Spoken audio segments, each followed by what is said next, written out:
Mm. Baby, I'm already feeling myself a little bit. I already had, excuse me. I already had a little cocktail. And I hadn't really eaten anything all day. So that cocktail, you know, it done already done something to me. Okay. So we're gonna take it slow tonight. I did eat though. I just started drinking. I decided at the last minute to take myself out to eat. Literally, I was like, girl, I don't know why you waited until the last minute. So I hopped in the shower and just ran out to this restaurant around the corner and had me something to eat and um, had a cocktail. And I was gonna push the live up to 8:30 because I didn't think I was gonna make it back in time because I waited until like the last minute. But I made it. I just like took a couple of bites, and then I got the rest to go. Thank y'all so much for the happy birthdays. Thank y'all so much. Thank you, Diva. Yes. Thank you, Katrina, baby. Yes. You know, I'm so happy, y'all. For those who know, I used to hate my birthday. I used to hate it. But now I'm okay. Yeah, I'm okay. It's a whole lot better because, baby, before I was over here. Thank you. Thank you, DM. Thank you so much for the super chat. The girl, before, baby, I used to be over having panic attacks and stuff, baby. It was a mess. But now we good to go. We good. We better. We better. We better. Baby, I didn't really want nothing, y'all. I just wanted to come down here and just kiki and laugh with y'all and talk about a few people, Let me take another sip. We don't sip champagne tonight, even though I did just have a lemon drop. Hello. We on a little champagne tonight. Thank you for letting me say happy birthday. Now I see why we think so much alike. We're both a part of the Libra gang. Come on, Libra gang. My birthday is October the 13th. Happy birthday. Here's a little something for your birthday. Love you so much. Thank you, Sybil. Thank you so much. Baby. Are y'all watching RHOP? Are y'all watching The Real Housewives of Potomac? I'm trying to change up. I'm trying to stop calling the girls the Real Housewives of Potomac. I want to start referring to them as the Real Housewives of Potomac. That requires a sip. Happy birthday, Rodney. Thank you so much. Happy birthday to my favorite YouTuber. You bring me so much joy. Enjoy your day. Thank you, Ashley Talks T. Thank you, Joycelyn. Have a wonderful birthday, Rodney. Thank you so much. Do it like it's my VJ, baby. Do it like it's my VJ, baby. Okay? Yes. Thank you, Christine. Thank you so much, Christine. Happy birthday to my fave. Thank you. And thank you, Latricia. Thank you. Thank you, KK. I'm from NOLA, so take this as you pinning $5 to your shirt for your birthday. My birthday is October the 10th. Libra gang. Happy birthday. I was thinking about going to New Orleans, but them hotel rooms this weekend was a little too expensive. Towards your watch fund, happy birthday, man. All your wishes come true. Thank you, Diva. Baby, I think I might get me a watch. I don't know. They had a little sale on Saks Off 5th, but I think the sale went away. But it's this watch that I kind of want just a little bit. I'm not really a big jewelry person, but I saw this watch that I wanted. But are y'all watching The Real Housewives of Potomac? Hey, Diva, Diva, I think you can stick your head. Diva, I think you can stick your head back into the game now. I think you'll be okay. C Jones 79, thank you so much. Thank you for the super chat. I think you can stick your head back into the game because quiet as it's kept. I was really over here waiting for your. I was really over here waiting for your review, and I was like, oh. I was like, why she ain't posted the motherfucking review? And I was like, oh, I don't think she reviewing no more. Thank you, Angela. Thank you. Happy birthday, Rodney. Thank you for the great content as always. Thank you so much. I think you should see. Baby, thank you sincerely, Chi Chi. Happy birthday, cousin. We enjoy you. We celebrate you. Thank you so much. Thank you, Chris D. Happy birthday, Rodney. Enjoy. Thank you. But I think you should go ahead and I think you should go ahead and stick your head back in. Listen, I'm gonna go ahead and just tell y'all, the live ratings were not the best. And I'm not saying this just because it's Potomac, but the episode was actually really good to me. Now, my best friend, he didn't really see nothing for it. He was just like, he thought it was just a little blah. I thought the episode was good. I think you'll be okay. Happy birthday, Rodney. A little something for your birthday, birthday cocky. Thank you, Stephanie. Thank you, Ashley Lewis. Thank you so much. Ashley Lewis, 9477. Thank you, Miss Tami. Just a little something towards a watch fund, baby. I'm gonna get this watch, baby. Thank you, Jackie T. But I think y'all should watch. The ratings were not the best. I think it was a series low for the live ratings. However, the episode it's like a Salt Lake City. Salt Lake City's some ratings sometimes are not the highest, but Salt Lake City, at least last season, probably had one of the best seasons of all time across the Housewives. Period. Potomac, from what it says, it was a series low, but the episode was good. Happy birthday, hashtag rich black man. Baby, I'm trying to be. Thank you, Ha. Thank you, M Dreamer and Random Bits. Thank you so much. Thank you, Jackie T. I'm trying. I think y'all should watch it. Thank you, D Rich One. I think y'all should watch it. I'm gonna take some screenshots so I can talk and then I can go back and give a shout out. You know what I'm saying? I think that'll be easier for me. Yeah, that's what I'm gonna do. I'm not forgetting about y'all. If you send me a super chat, I thank you so much. I just want to, I want to like talk and then give the shout outs if that makes sense. But Potomac. Let's talk about Potomac, okay? Kay. We're gonna start off talking about Kay. I think you pronounce her name Kirana. Kirana, we're gonna call her Kay because I can't pronounce her name. Kay is a gorgeous girl. Her mother is absolutely gorgeous.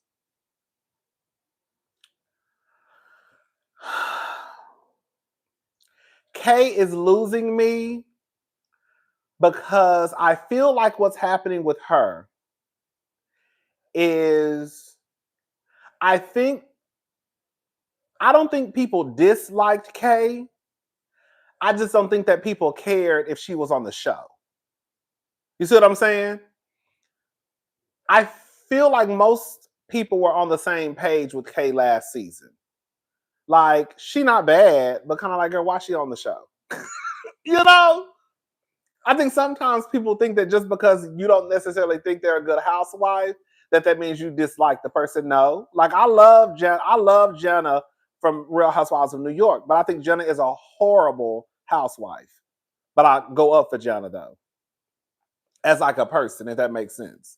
But as a housewife, it's like, girl, they could have chose somebody else, Kay is cool. Oh, baby. Thank you, FN Phenomenal. Yes, baby. I had to stop for that one, baby. Baby, I'm about to get up, baby. Throw that ass in a circle, baby. Yes, God. But we're gonna go back to the super chats. I don't want anybody to think that I missed them. I just want to finish what I'm saying. So I think with Kay, you know what I think is happening? I think that Kay got a tap on the shoulder from one of the producers, and the producers told her to step it up. And so I think that Kay is trying to step it up, but I don't think she's going about it the right way. I think Dr. Wendy has more people that dislike her than like her. Girl. I think that Dr. Wendy has more people that dislike her than like her. But I've seen a lot of people on Dr. Wendy's side because I don't think a lot of people really understand where Kay is coming from. I do believe that Kay Kay's feelings should be heard. I'm spitting in y'all face, sorry. But I don't think that the situation is as big as Kay is trying to make it seem. Or maybe it's just these things that you pile up, because I think I do that sometimes. And then when the shit hits the fan, it's just a mess. You know what I'm saying?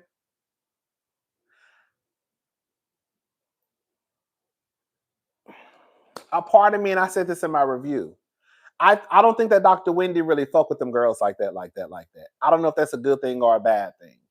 I think in Dr. Wendy's defense, Dr. Wendy was on the outs for a very long time. So I think that for her, she used to just kind of just show up to work, and then when it was done, she would go back home. Don't forget, y'all just started low-key liking Dr. Wendy last season.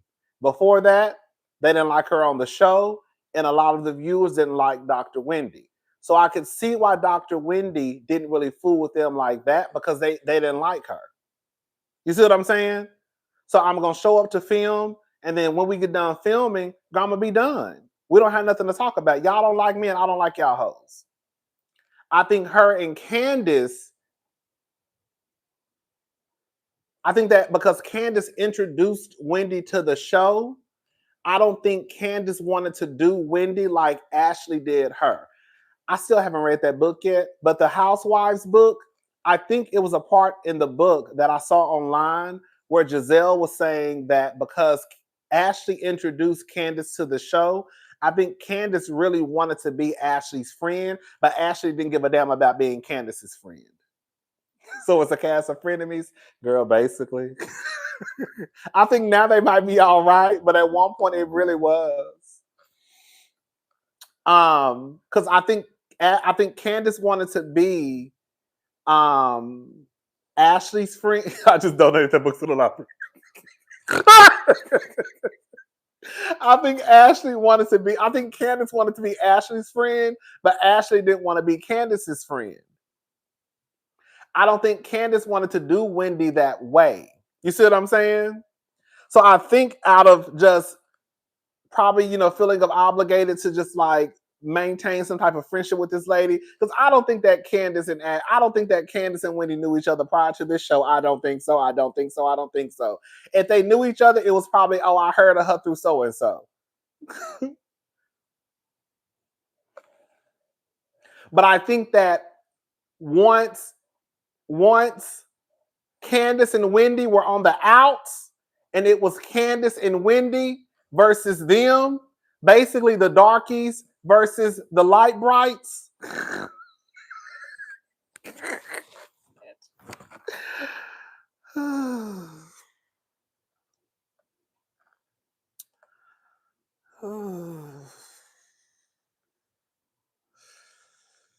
Okay, let me read some of these super chats, baby. The darkies versus the light brights, baby. Thank you sincerely, Chi Chi. Thank you, Chris D461. Thank you. Oh, I think I already said Ashley, Stephanie. Okay, yeah. Miss Tami. Okay. Let me get to the ones I haven't shouted out. Okay. Tiara, thank you so much. Tiara Masood. Thank you, Nikki B4277. Thank you, Karina Gomez 9133. Thank you so much. Thank you, Colbert 6965. Thank you, Klee. Yes. Thank you, Sarkeisha. Thank you. Shout out to Look Out for Lauren. Baby, you need to go get some therapy. We all need to be signing up for a therapy session or two. Shout out to Look Out for Lauren is a therapist, y'all. So if y'all looking for a therapist, go check out Look Out for Lauren. Happy birthday to my favorite cousin. Thank you. Thank you, Pisces Unicorn. Thank you, Tall Leo. Thank you so much. Thank you, CC. Thank you, Bonnie Scotch. Thank you, Bonnie. Baby, I wanted to come to New York.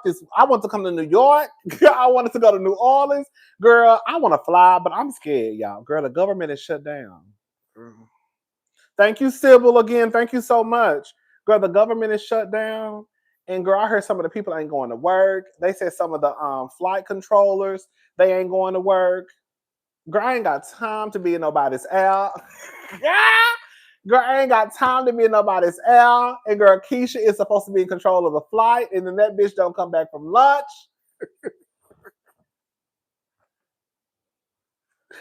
Oh, thank you, make it make sense. I just requested $50 from you on Cash App. If you're a real friend, you will send it expeditiously. Oh, and happy birthday. Thank you, Paris Purdue. Thank you. Baby. Mm. Let me see. I think I got everybody. So yeah, I wanted to take some trips, but baby, the bitches is not going to work, baby. Yeah, they say the girls and boys are calling in. I mean, calling out, and they say that some of the people over the flights they ain't coming to work, bitch. And if I get stuck in the aisle because one of y'all bitches ain't went and came back from y'all lunch break and said fuck them hoes, bitch, I'm gonna be pissed. I'm gonna be pissed if I'm up in the motherfucking air. Girl, thank you for Kimberly Gold. Air traffic controls, yes, thank you. I'm gonna be pissed if I'm in the air and y'all done took y'all asses to lunch and didn't go back to work. And now we just riding around in circles. Bitch, I'm gonna be pissed. So I was like, I wanna go out of town, but I don't have time to be playing with none of these people because I know I would do the same thing. I would do the same thing and I would say, fuck them hoes. Thank you, Shan. Thank you so much for the super chat. Come on, British cousin.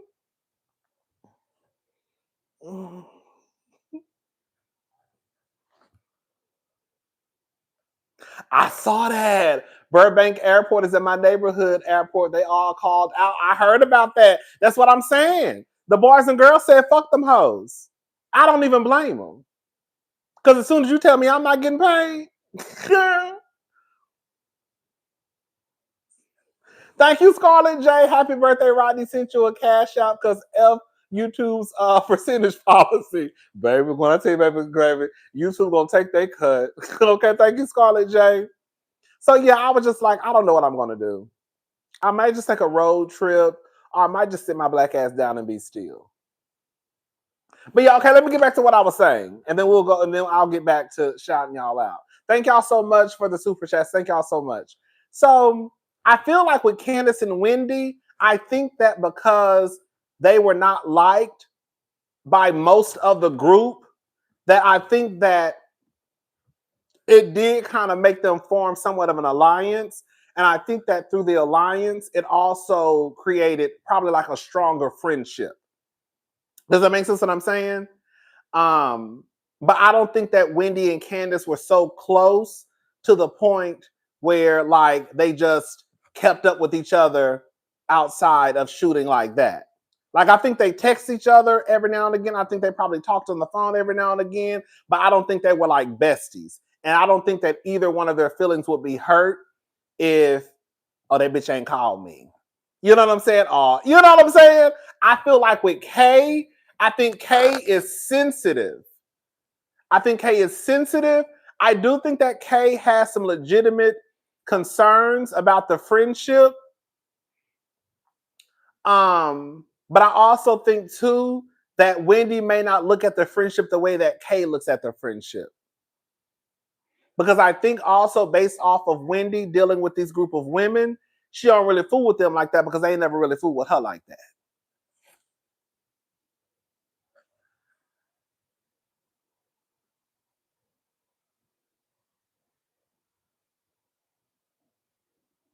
You know what I'm saying? But this is when I knew Kay had fucked up. So shout out to All True T. All True T posted that Kay is doing a Kiki with Kay live chat on Instagram every Sunday at 9 p.m. I said, oh girl.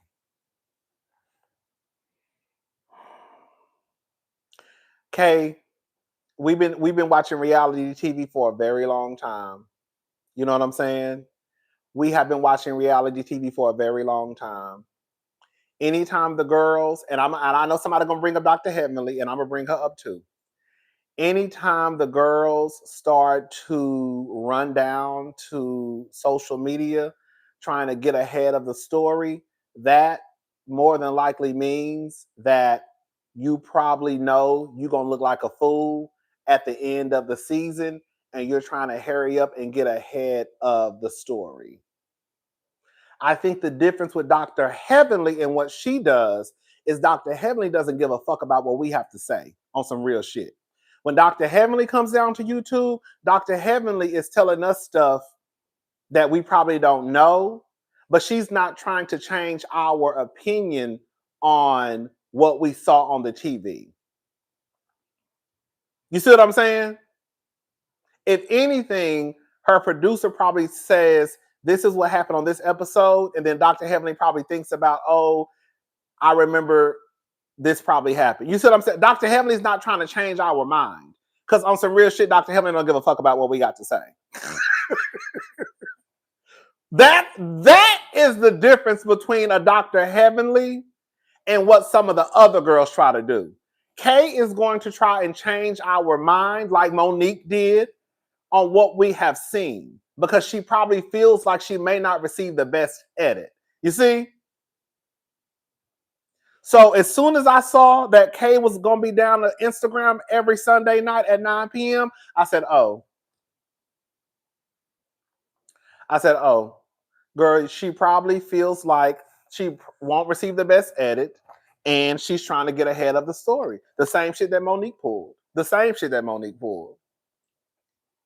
And I think that was for some of the people, they're going to take the bait. I'm just going to watch to see what the blogs post, because I'm not going to be watching No every Sunday at all, because I'm not invested like that. But based off of how Kay already started, girl, the situation between you and Wendy ain't that deep, girl.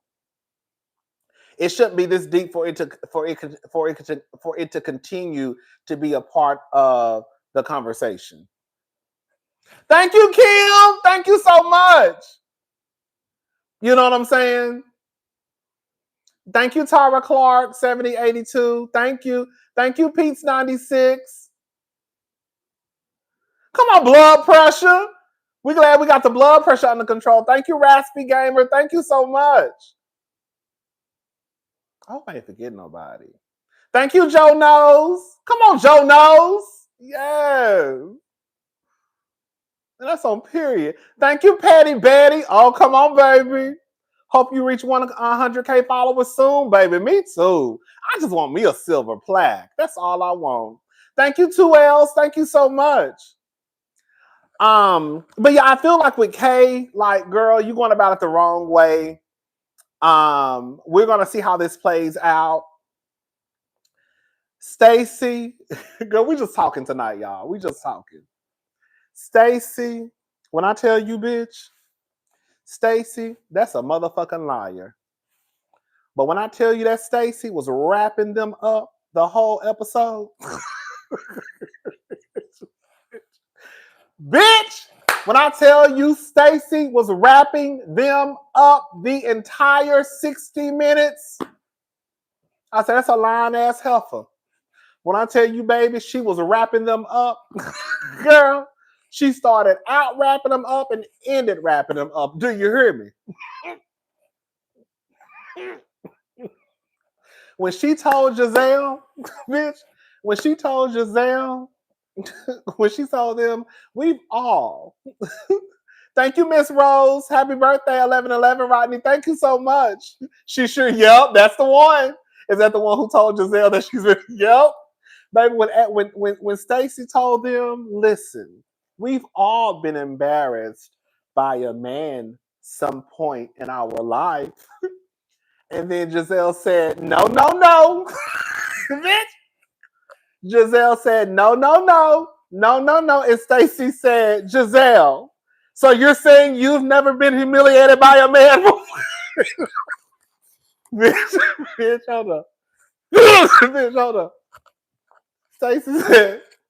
Stacy said, we've all been embarrassed by a man before at some point in our life.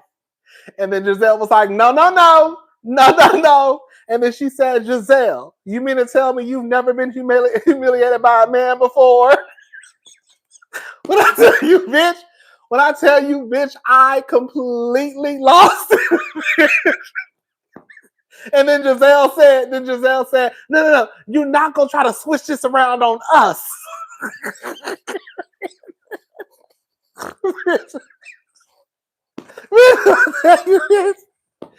Bitch, when I tell you I was in this apartment screaming, I said, bitch, we only 6 minutes in.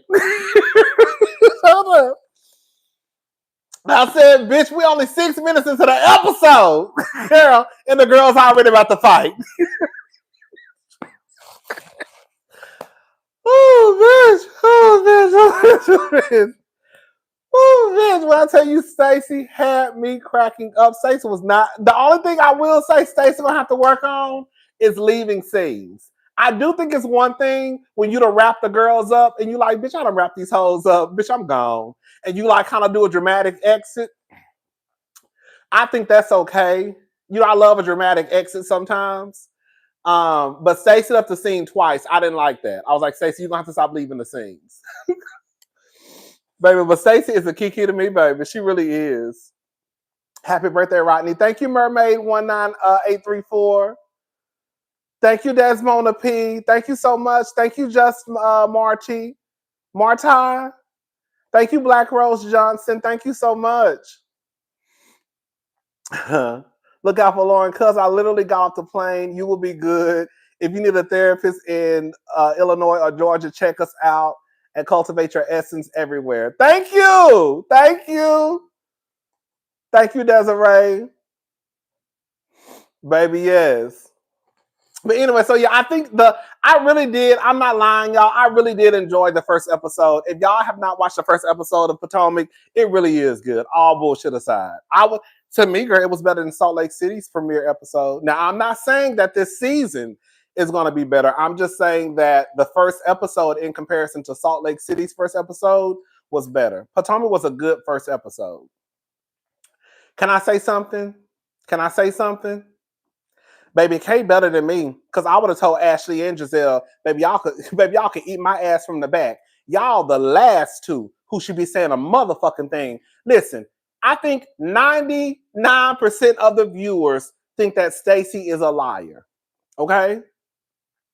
I think that 99% of the viewers think that Stacey is a liar. But what I'm saying is the two who not gonna call me out are the two who got the most to say. And that's Ashley and Giselle. Ashley and Giselle, y'all are the last two that should be saying anything about anybody's relationship or what they do for a storyline. Girl, the last two. Because Ashley was just at the reunion the year before last talking about how she rubs Michael's feet. Now, mind you, this is what she's telling us she's going through a divorce.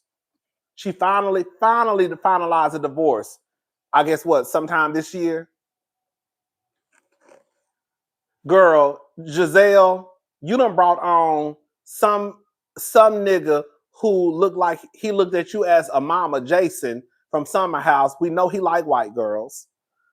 You done brought on who else? Jamal back on the show to act as though y'all was together. Like, I'm just saying, like, Giselle and Ashley don't have no room to really judge anybody or talk about nobody in their relationships, because at the end of the day, we all know that Giselle and Ashley have prolonged their storylines for the longest. Now, can I say something? I know y'all feeling Stacey. Stacey is a kiki. But I think that the same way y'all disappointed in Mia, y'all gonna be disappointed in Stacey too. Stacey is a liar. Stacey is a liar. Stacey be lying, and y'all know Stacey be lying. Thank you, Bunny Scott. Stacey lies don't have any victims unlike GNA. GNA, DOA. Okay, you know I call them GNA was DOA. Baby, GNA, Giselle and Ashley was DOA, dead on arrival, girl. That came out with a couple of sweatpants, some socks, some headbands, and girl, we ain't heard nothing about no athleisure wear since, girl. They came out with it, girl. Now they health and wellness. Girl, shut up. Stacey is the one who said, "Still I rise." Yes. Yes, she's the one who said still I rise. Stacey be lying. I think most people know that Stacey lies. All I'm saying is Stacey started out the same way that Mia started out.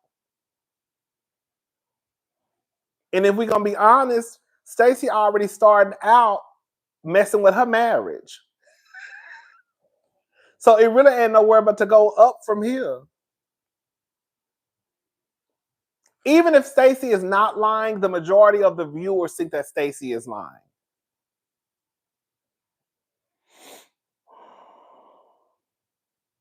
Yeah, I think Stacey's a liar. But I think because Stacey is likable, I think that people are going to give Stacey a pass. But I think Mia started out the same way.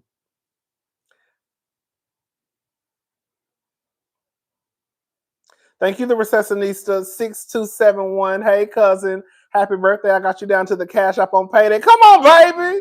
We're not gonna block no blessings. Thank you, Material Boy. Thank you so much. Thank you, Summer Sunshine 21. Thank you. Thank you, Michelle Johnson. Thank you, Lakita Lewis Malone.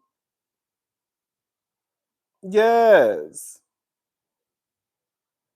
Hold on, let me see something. Oh, that's how you do it. Now I see how you can do it. Okay, now I see how I can do it now.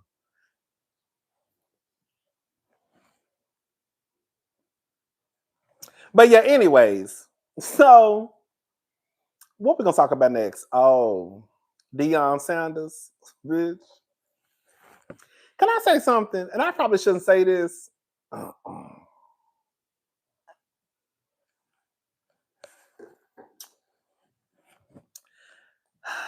Some of y'all be too hard up for a man for me. Don't get it twisted, baby. I want a big booty hoe over here tonight. Okay, all I want for my birthday is a big booty hoe. Hey! All I want for my birthday is a big booty hoe. But I want me a man over here too, baby. But I want to talk about Karrueche and Deion Sanders.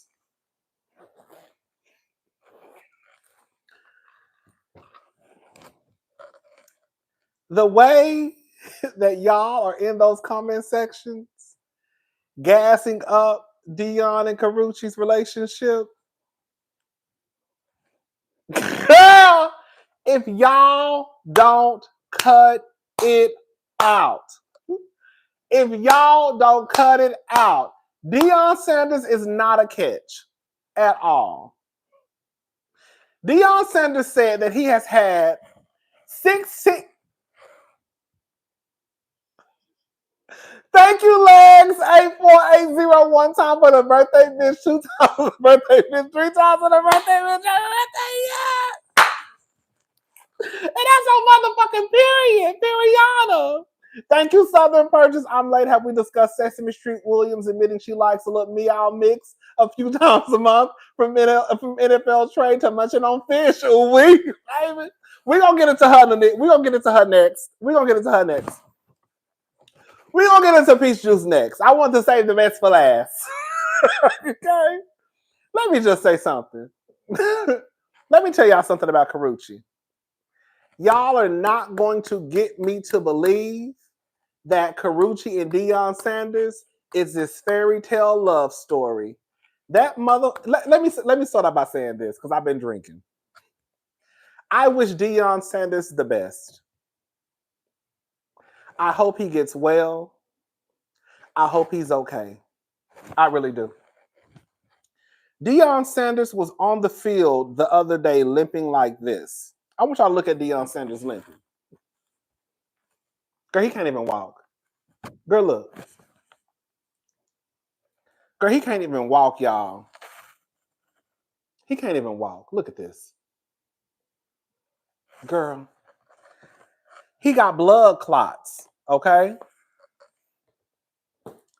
Y'all not gonna convince me that Karrueche hit the jackpot with a nigga who done had 16 surgeries in 3 years.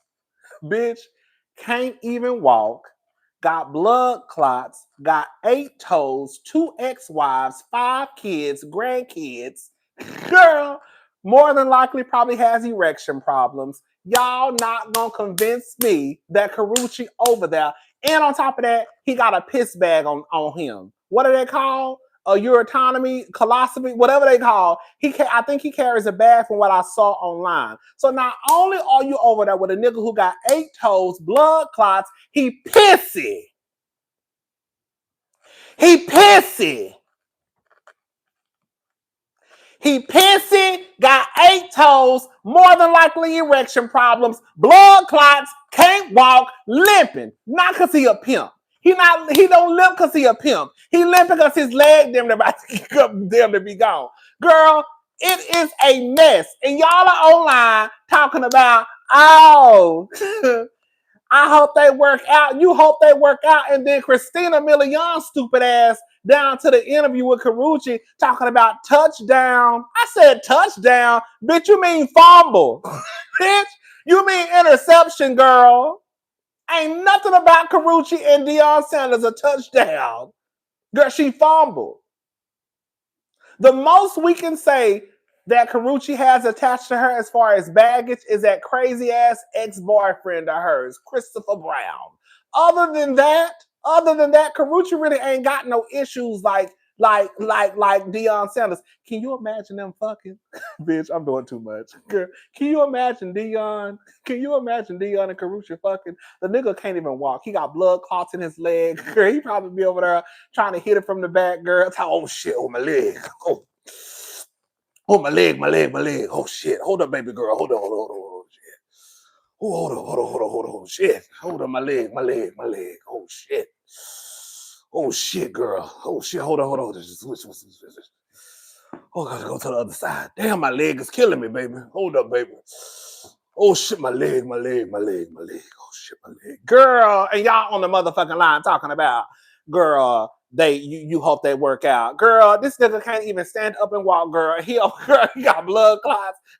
Girl, this motherfucker can't even walk. Girl, he got blood clots. Girl, he can't fuck. Girl, leg fucked up. He probably cramping his shit. Oh shit, my legs fucking. Oh shit, hold on, baby girl. Let's switch sides. Switch sides with me. Oh, shit. You know the old niggas be calling the young girls baby girl. You know the old niggas be calling their young girlfriends baby girl. Oh, baby girl, hold up, baby girl. Wait, shit. Oh, shit, my leg. Oh, shit, my leg. Oh, shit. Shit, my leg. Girl, and y'all online talking about she hit the motherfucking jackpot. No, the fuck she didn't. Y'all be online lying to these people. The nigga got 8 toes. Blood clots, can't walk, limping, a pissy bag on the side of his hip, piss probably spilling everywhere, sheets probably pissy, clothes probably pissy, 16 surgeries in 3 years, 2 ex-wives, 5 kids, a grandchild, and y'all talking about, oh girl, she hit the jackpot. No, she did not. No, she did not. And if he died tomorrow, she ain't getting shit. You know why? Because she ain't nothing but the girlfriend. So legally, she ain't getting shit. If y'all think that Pilar, who ain't getting nothing but $1 million from what I understand, if Pilar ain't walking away with nothing but $1 million, what the fuck y'all think Karrueche walking away with? And Pilar had his goddamn children.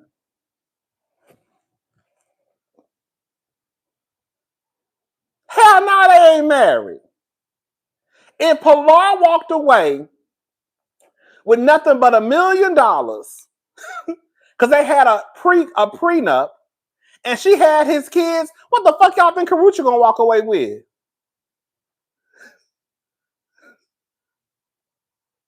The fact of the matter is, if the roles were reversed, y'all would not be online telling a 37-year-old single man with no kids and no baggage that he should be fucking with an almost 60-year-old woman who damn near got 1 foot in the grave. Y'all not gonna convince me that y'all will be saying that. Karrueche is definitely scooting on the disc. Girl, Karrueche is definitely scooting on the disc, Nick. Thank you, Erica De Niro TV. God not gonna convince me if this was a 37-year-old, young, attractive man who was dealing with an almost 60-year-old woman with the health problems that Deion Sanders had, y'all would be online hyping him up. Y'all not gonna get me to believe it. Y'all are not gonna get me to believe it. Y'all are not going to get me to believe that if this was a 37-year-old young attractive man dealing with a grown woman pushing 60 with the health complications that Deion Sanders has, y'all will be talking about he found his new queen.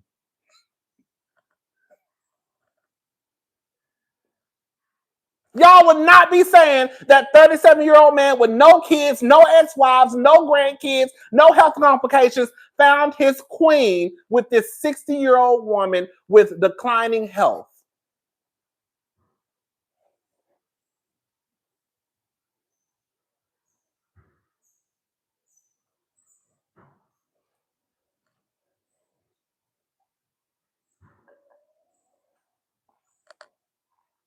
Y'all act like Deion Sanders running around here in the best shape of his life. Deion Sanders can't even walk on grass. So you know, turf, whatever it is, you know if he walk like that on turf, bitch, that concrete be turning his motherfucking ankles up. If Deion Sanders walk like this on turf, let's go back to it. If Deion Sanders walk like this on turf, girl, then you know, hold up. If Deion Sanders walk like this on turf, baby, look, if he walk like this on grass, you know when he get on concrete, baby, his ankles damn near be about to give out, baby. You know if he walk like this with some cushion underneath his feet, when he gets on concrete, baby, them ankles and kneecaps be damn near, girl, on fire. Bitch, them ankles and kneecaps be on fire. Y'all be wanting to y'all just be wanting to gas up relationships just to gas up relationships just because a bitch got a man. Girl, but the man is breaking down like a 1968 Chevy. I don't know what y'all doing online. The nigga is breaking down like a 1968 Chevy. That's all I'm saying. That's all I'm saying. That's all I'm saying. And y'all online talking about at least she got a man. Yeah. You talking about the way Fat Joe walks lives rent free in my head. Thank you, Tiara. I'm just saying, y'all gotta start being honest. And I don't think y'all being honest with the girls online. I think y'all be setting these girls up for failure. You got her best friend. You got her best friend talking about touchdown. Touchdown. Touchdown. Thank you, T-Roll 617. Thank you so much. Touchdown.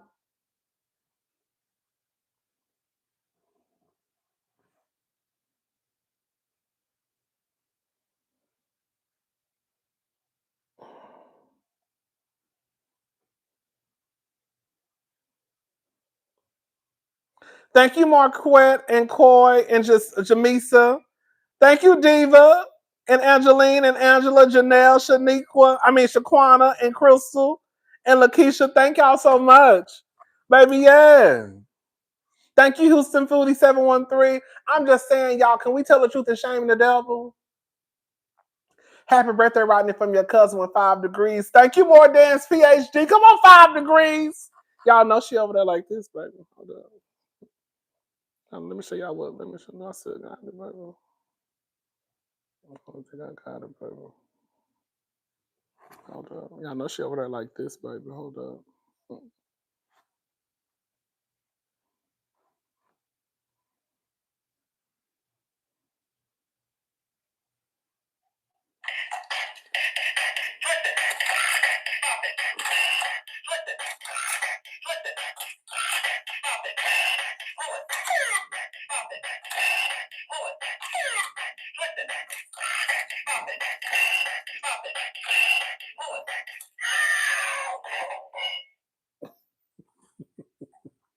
Y'all know she over there pushing it, pulling it, twisting and bopping and pulling and twisting and bopping and pulling and twisting and bopping it. Girl, if Deion health is like that, Deion not walking around here with no hard ass dick. I'm sorry to tell you. I'm sorry to break it down to y'all like that. But baby, if Deion walking around here with 16 surgeries in 3 years, can't walk, a limp, blood clots, girl, 8 toes, girl, Deion ain't not over there fucking shit out of Karrueche. I'm sorry to break it down to y'all like that. Ain't no way your health is declining like Deion Sanders and you just over there just fucking bitches against the wall. He ain't fucking Karrueche in no goddamn mattress. He ain't bending Karrueche over and girl making him scream her name. If anything, girl, she probably over there like, girl, it's all right, baby. It's all right, baby. It's all right, baby. Girl, it's all right, baby. Girl, just flaccid. Girl, I want y'all to stop. Thank you. Thank you, Tanisha. Happy birthday, cousin. Deion wants to secure a nurse. That's all I'm saying. Thank you, Lakeem Brooklyn. I'm hollering happy birthday. Thank you, Miss Brooklyn. I'm serious. As far as I'm concerned, Karrueche is just a motherfucking nurse.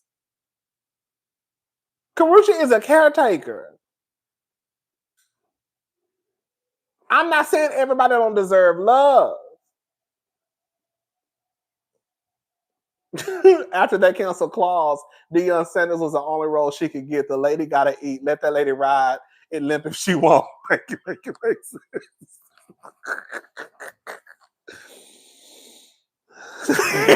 y'all be trying to hype up the wrong. Like, I mean, I get it. Deion Sanders is a nice looking man. He got a nice little body. You know, he old. He's still fine.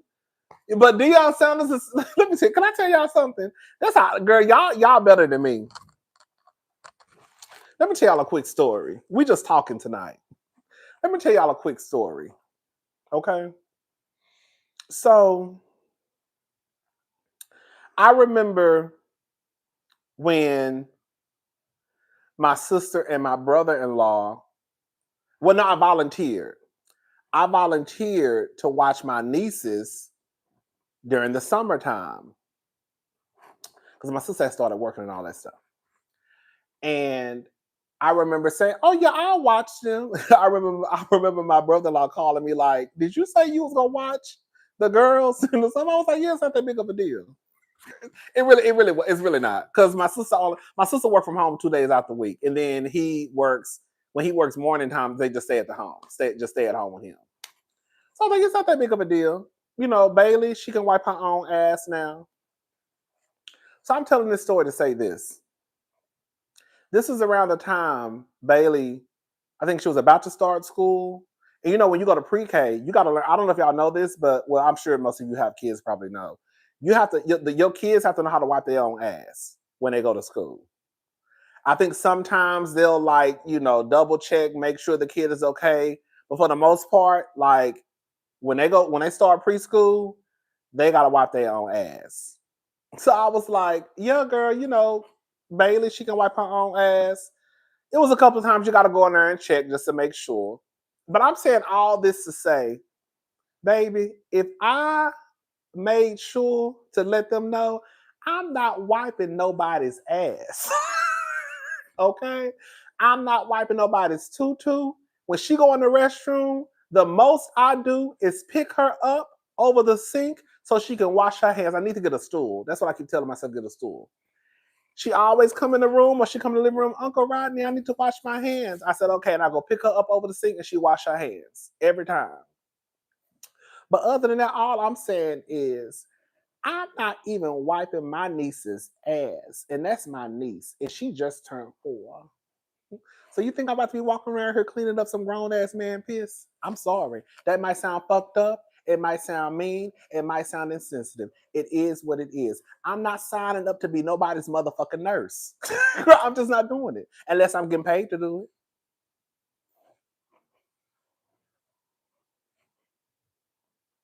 I wish I would sign up to be somebody's caretaker and I ain't got half of the baggage that he got. Karrueche don't have no baggage. She really don't. So y'all can sit here, and act like y'all want to act, okay?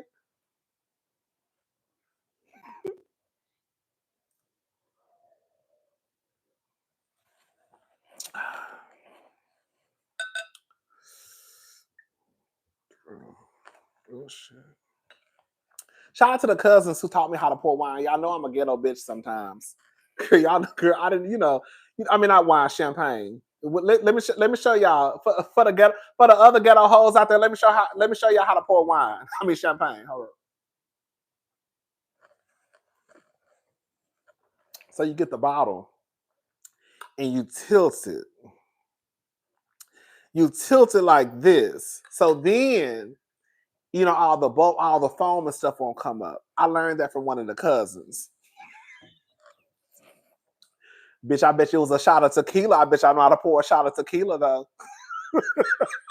Go ghetto ass bitch. Want to walk around here judging everybody and just learned how to pour a glass of champagne. Bitch want to walk his ghetto ass around here judging everybody, okay? And just learned how to pour a glass of champagne and did. Okay? And did. But no. Shout out to Karrueche. Shout out to Deion Sanders. If she like it, I love it. She'll better woman than I could ever be because I wouldn't do no shit like that. I'm not. I'm not about to be in no hospital room with you, girl, putting your robe on, 16 surgeries in 3 years. Girl, please. Girl. Now let's move on and talk about y'all favorite housewife. Porsha.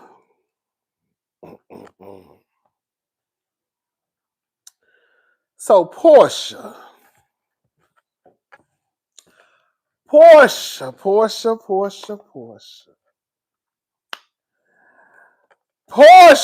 baby.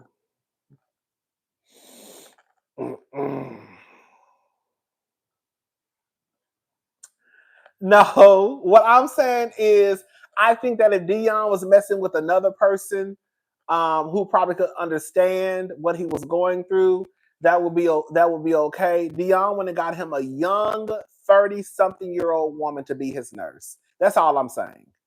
And I'm also saying too, I know for a fact that if the roles were reversed and it was a fine 37-year-old man with no baggage taking care of an old woman whose health was declining, I refuse to believe that men and women will be online hyping the relationship up.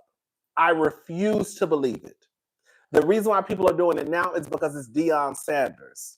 But if it was an old ass lady with declining health, they would not be hyping that 37-year-old single man up, no kids, no ex-wife, no grandkids. They would not be hyping it up. They wouldn't. They wouldn't. They would not.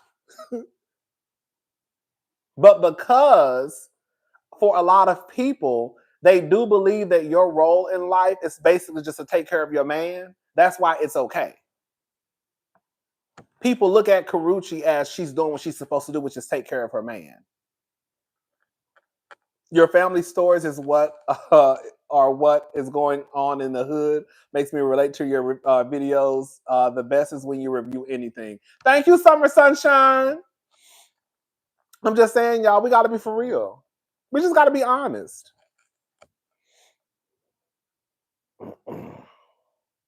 And it's also a fact, too. Can I say something? I want y'all to go Google it. It's also a fact, too, that when you're married, and if a woman, if a woman catches cancer or, she is diagnosed with cancer, then the percentage of the husband sticking around is like 6 or 7 chances higher than a woman. Like, women will usually stick around and take care of their ill husband, but according to the numbers, men don't stick around. That's according to the numbers. Baby, go Google it. Am I lying? I think it's 6 to 7. I think it's 6 to 7 chances higher compared to, I might be saying the number wrong. I've been drinking. Where like your husband will leave you. That's based off stats. Yes. Your husband gonna leave you if you get sick, basically. The women, they more than likely will stick around. But the men, they catching ghost. They catching ghost. If you get sick, they gone. If they get sick, you gonna stick around. But if you get sick, girl, you might as well go ahead and prepare, because your husband probably gonna leave you.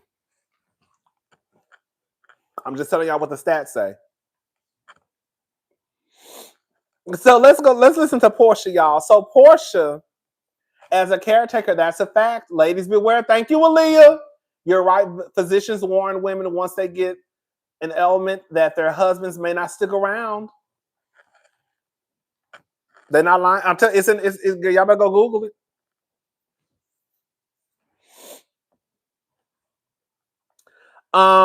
Okay. So Porsha. B. Smith should be a learning lesson to women, baby. Thank you, Bougie MM. Hold up. I need to let me throw my little money in the pot. Happy birthday and thanks for the awesome, lighthearted, fun live. Needed the last night. Thank you. We like to just cut up and kiki. Girl, sometimes I feel like I be doing too much. But I already had a little vodka tonight. That's what it is, y'all. I had a little vodka tonight. So, girl, I'm really over here, girl, fucking around, drinking vodka and champagne. So, girl, don't tell her what come out my motherfucking mouth tonight. So Porsha was at CultureCon. I want to go to that next year. We should go to CultureCon next year, y'all. So she was at CultureCon. Thank you, the Ria's Fair 338. Thank you so much. So Porsha was at CultureCon, okay? Because, baby, when I tell you, I don't know how, baby, when I tell you, what I think too, y'all, in New York, the hotel rooms are so higher. Is it because it's fall and a lot of people visit New York in the fall time? Because, baby, them hotel prices are so motherfucking sky high. I said, girl, they gonna have the girls out here selling pussy. Damn. Bitch, them hotel rooms are so high in New York right now. I said, girl, what in the fuck? I'm talking about like DoubleTree's $400. Girl, what happens? Girl, what happens to $99.99? So I'm about to wait until next year. I'm about to wait till it get cold outside. Not walked in the home and took all the Hennessy, baby. Thank you, Paris Purdue. Okay, so Porsha was at CultureCon, okay, and she was on stage, and this is what she had to say about who she's dating. So let's just take a listen to Miss Porsha, okay? The people who I'm talking to now, it's just two. I've narrowed it down to two. Okay. And he is nice and she is nice.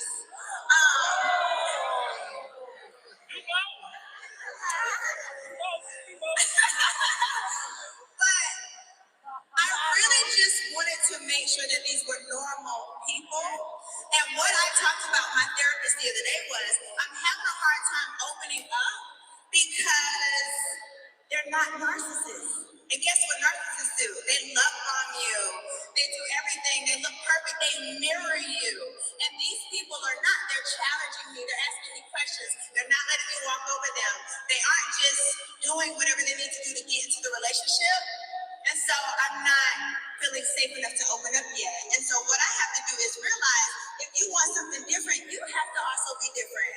I have to soften up a bit. I have to not expect a lot of elaborate things and overbombing. I have to expect someone to call me out from time to time. So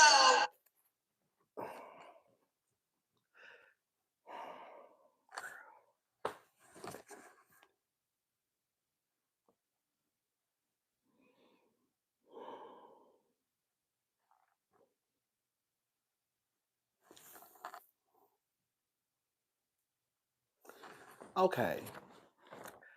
I want y'all to be honest with me. Thank you, V Lockett. Thank you so much. I want y'all to be honest with me because I'm gonna play this clip over again because what Porsha said didn't make no fucking sense to me. No, it made sense to me. I don't think I think she thinks she was saying something. If Porsha is saying that the people who she's dated in the past, I'm assuming Simon, Dennis, they mirror you, right? And they do things that I guess they normally wouldn't do. Which I guess she's trying to say that she showed up into the relationship and they showed up trying to mirror her. But if that's the case, then you should have an easy time relating to these new people if that's who you really are. Does that make sense what I'm trying to say? She's trying to say that when she got with Simon, he basically did things that he normally doesn't do. Right? They try to mirror you. But she also is about to slip up and say, girl, they give you elaborate gifts. Did y'all catch that part? But the point I'm trying to say is if Simon showed up as a lie and that's not who he really was, now you just met somebody who is asking questions, wanting to get to know you, and you shut down. Why are you shutting down if... Does that make sense what I'm trying to say? The storyline is so Mimi false coded. Does that make sense? Oh, so basically they love bombed and focused on her love language and not treating her right. So her love language is basically expensive gifts. So I feel like with Porsha, I'm gonna go ahead and say it. With her, that's why she was so quick to allow her child to sit on Simon's lap. And then when she called Simon, he sent them to voicemail. Because in her head, not in her head, her love language is just gifts. Money, gifts, private jets. So I'm going to, as long as you can get me these things, then I don't care about the rest. Now she's met someone, a man and a woman, who basically, right, that's what she's focused on. So now she's met someone who is not about that, and they're making her do something which she normally doesn't do, which is open yourself up to me and let me get to know you.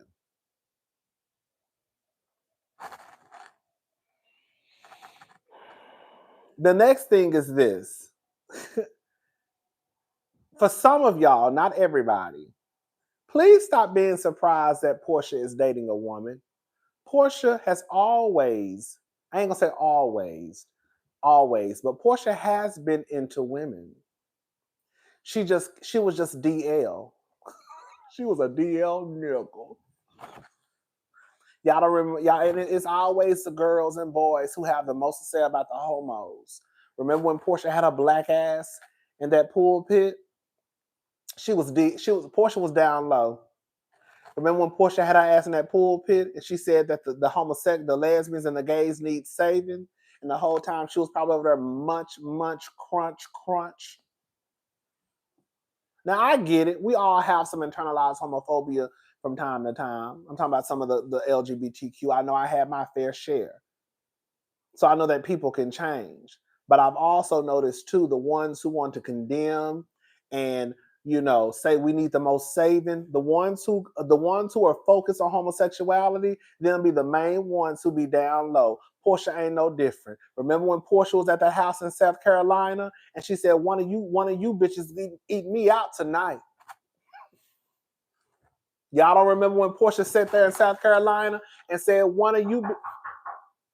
Hold up, bro. Just a minute.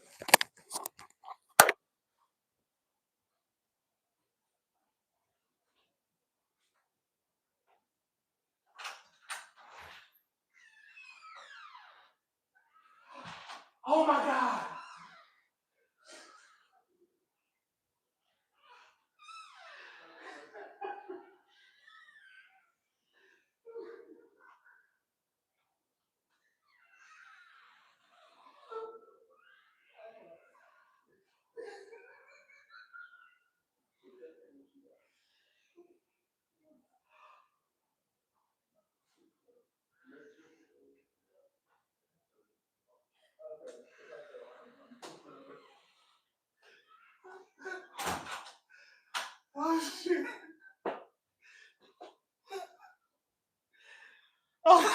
Oh, girl. Oh, girl.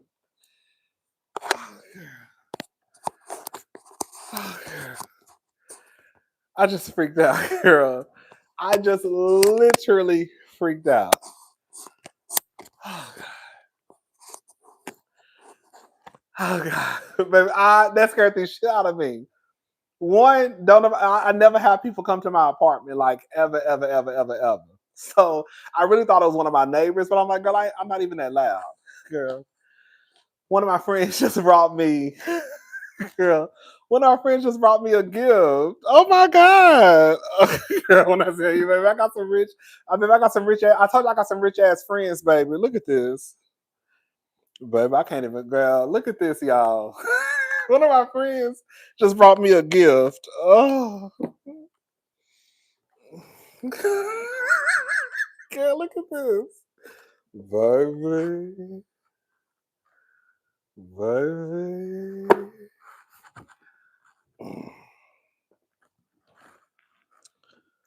Baby.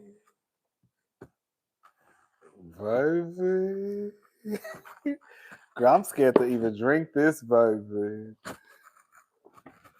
I'm scared to even drink this, baby. Ugh. That scared the shit out of me. I swear to God. When I said that scared the shit out of me. And then look at this shit. Girl, girl, look at this. Look at this. Look at this. I do not want to show this. I'm so scared. I'm so nervous to show this. Look at this, y'all. Let me try to cover up. Oh my god! Do y'all see this? Girl. Oh my god. Oh, girl. Okay, so listen. This is so sweet. That scared the shit out of me. It really did. Oh, my nerves are so bad. That scared the shit out of me. Okay. Okay, child. Hold on, child. Let me get myself together, child. Okay. But yeah. Okay. So Porsha. I don't know why y'all surprised at Porsha. I don't know why y'all said, I don't know why y'all so surprised that Porsha. Girl, I got scared for myself, bitch. I didn't know what was going on. Girl, I really got nervous. I really did. Girl, bitch, you know, Eric De Niro TV, all I know if she tries to pull a stunt with a woman, she might get mollywopped. We're going to talk about it. Let me tell y'all something. Miss Porsha, you play those games. Let me tell you one thing about it, two things for sure, three things for certain. See, Porsha, you're DL. So you really don't know how this shit really operate in the LGBTQIA plus community. It's nothing to sweep under the rug. It's really not. And it really should be something that should be taken seriously. But baby, you come over here playing with them lesbians, the way you be playing with these niggas, you might get mollywopped. Because one thing about it, two things for sure. One thing I know for a fact is the punks and the lesbians don't mind fighting each other. Okay? Be very clear, bitch. Girl, the punks and the lesbians don't mind fighting each other.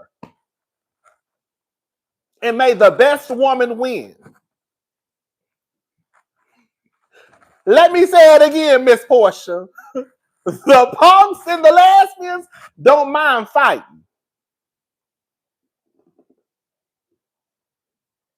At all. Bitch, I've seen bitches fight and go inside the club. I know people who have fought and went to the club. Like ain't nothing happened. Girl, y'all just saw that whole house up. And will be at the motherfucking club.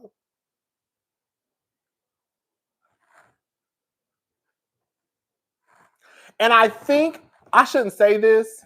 I don't take what I'm about to say. I shouldn't say this. I think the reason why DV in the LGBTQ community is not looked at or recognized as it would be if it was a man and a woman.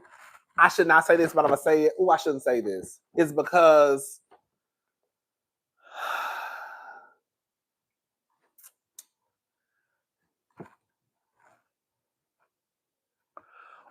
one, I think, girl, that's all I wanted to say. Come on, Leah. It's the same gender. I think it should be taken seriously. I do, but I think because people don't care about LGBTQ folk, but then two, I think they look at it like, bitch, like, I hate what I'm saying.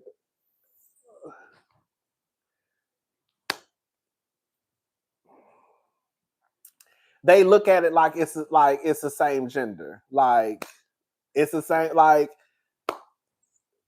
for a man and a woman, it's different because for the most part, men will overpower a woman.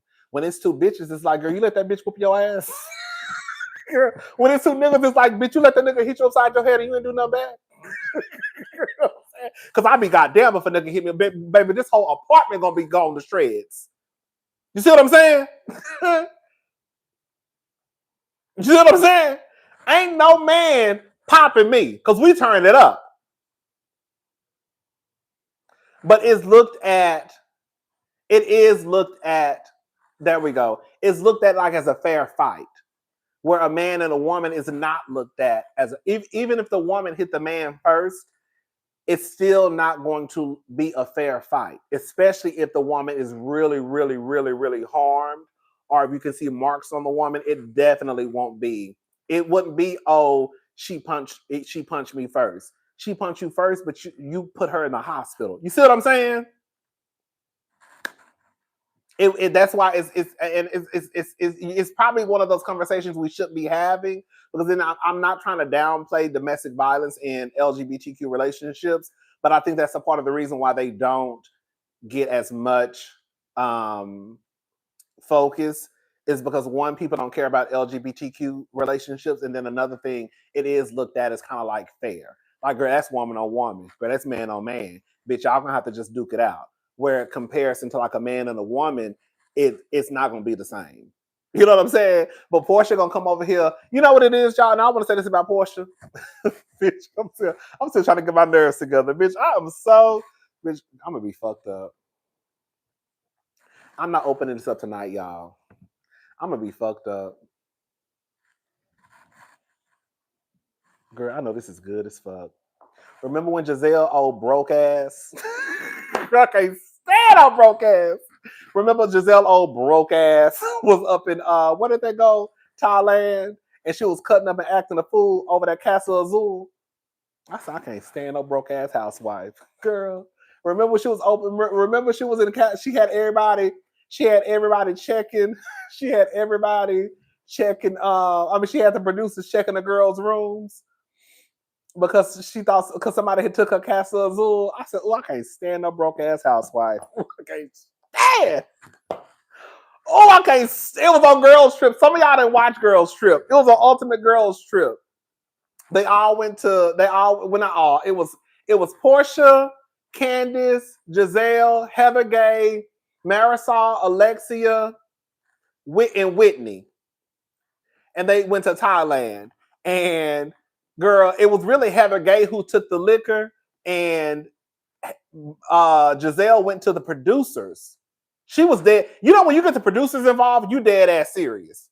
Like when you get the producers involved, like it's you on some real shit. Thank you, Insanity TV. She don't need a stud. They too rough. I'm gonna treat her like I'm a faithful dear. It's okay.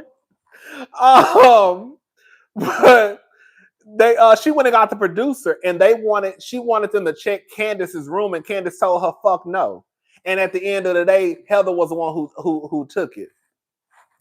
And ever since then, that's another reason why I didn't like Giselle, because I can't stand no broke housewife. Girl, y'all supposed to be the girls of the girls of the girls of the girls. You should not be spazzing out over $150. I know that's a lot of money, but girl, you will never see Dr. Nicole spazzing out over no hundred. You see what I'm trying to say? You will never see Heather Dubrow spazzing out over $150 bottle of liquor. To the point where I'm going to the producer and I want people rooms to be checked. Girl, I wish I would go in my motherfucking room. Heather is the one who took it. Yes. And Candace told them, y'all not checking my motherfucking room. I don't blame because I would have took the same stance. Y'all not checking my motherfucking room. Girl. Happy birthday to my favorite cousin. Thank you, Andrea, who we fuss with, who we fuss at for not being on Instagram or TikTok more. We need a daily dose. We love you. I said I'm gonna try to get into the other, other social media, but it's just so hard. Right, that's normal drink. Exact. That's why I kind of girl, I'm gonna leave Toya alone.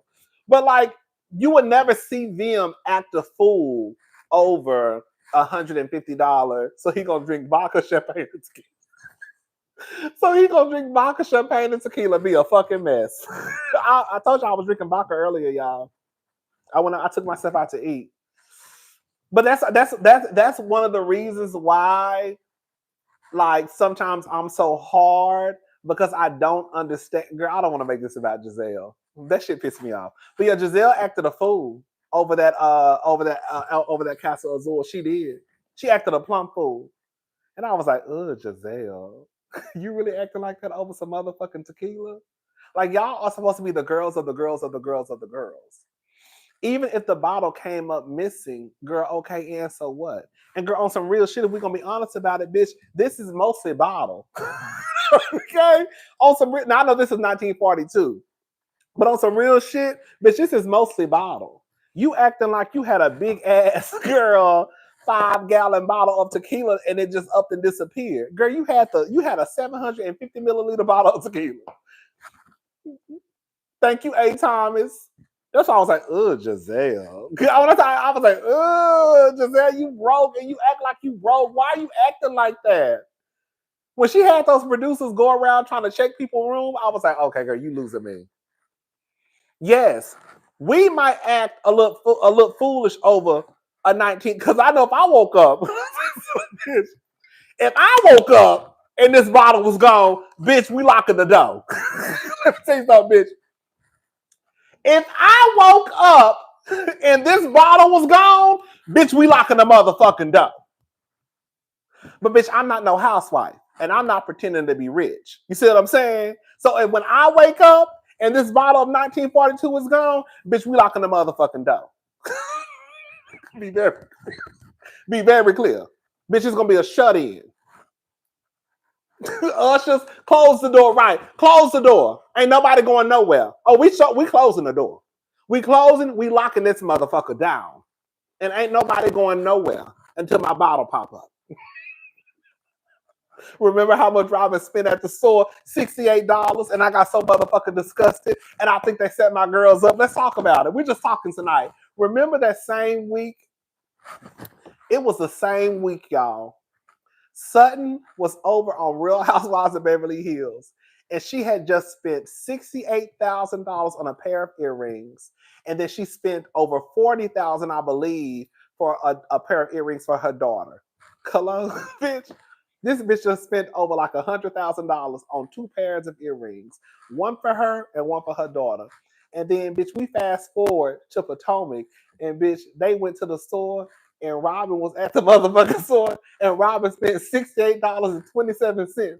Bitch, and I tell you, bitch, I almost got my TV and threw that motherfucker over the balcony. I was so disgusted. Girl, the simple fact that they showed Robin at that counter paying for something for $68, and they just showed Sutton over in Beverly Hills spending over $100,000 for 2 pair of earrings. When I tell you, that's exactly why y'all wonder why my nerves be so bad when I be watching these shows. Because I was like, girl, they really are. Girl, like, bitch, I was so disgusted. I was more disgusted that they even had the nerve to show us that bullshit. Okay, Robin bought something for $68. Cool. But y'all have the audacity to show us on our TV screens, girl, how much she spent. Like she just laid out some motherfucking coin. And then you got Sutton, old rich ass, on the other side of the goddamn coast, girl, spending over $100,000 on some earrings. and she just bought a summer dress and a pair of jeans and a t-shirt. That bitch bought 3 outfits. I think it was a scarf or something. I can't remember. But girl, you know what I'm saying? Like I was just like, oh, that shit pissed me off, y'all. It really, really did. It really, really did. That shit pissed me off. Yeah, that was I thought that was so shady. Happy birthday, Rob. May God always continue to bless you with many more. Thank you so much. Wow, Robin spent $68 in her car and didn't decline. Right. Thank you, make it make sense. Right. Right. Baby. But yeah, back to Porsha. So, Porsha is dating a woman, and nobody should be surprised. I said, girl, Porsha got all types of people running up and through Simon's house, girl. Now she dating a woman. You know what I want? I be trying to like, I don't know why I be trying to like Porsha. I be trying to like Porsha, but I cannot like Porsha, but I really be trying to because it's like, I just cannot like Porsha. But I be trying to like Porsha. I be trying to give her the benefit of the doubt sometimes. Thank you, So Jeff. Thank you, Brina. I be trying to give her the benefit of the doubt, and it's hard to because Porsha don't got no shame in her game. Can I say something? I wouldn't even want to be involved with nobody else. I don't know. Porsha, you still fighting with Simon. Porsha and Simon were just throwing digs at each other a couple of weeks ago. Did y'all see? Not even a couple of weeks ago. I think like last week.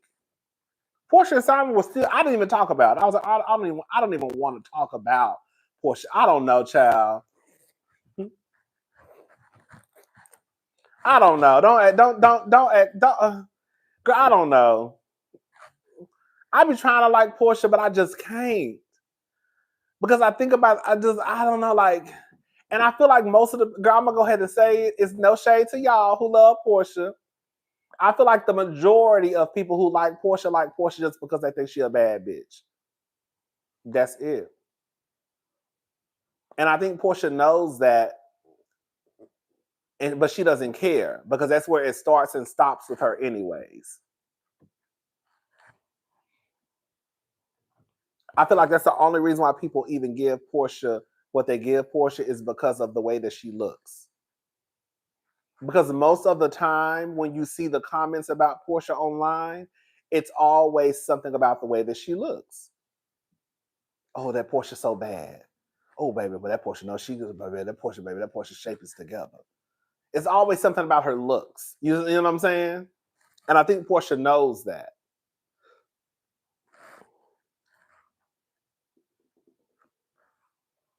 But I don't think she cares.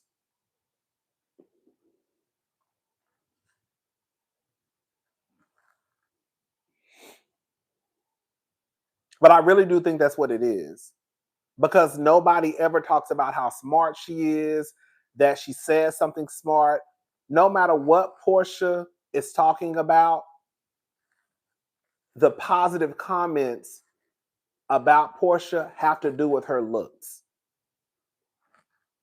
I want y'all just to pay attention. Anytime the blogs post something about Porsha, anytime there are positive comments, they are always going to be about her looks.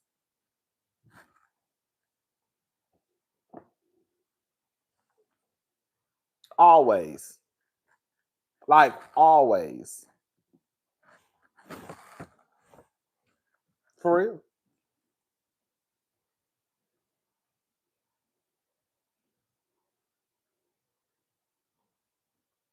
Thank you, Kobe and Jill and Renita. Thank you so much.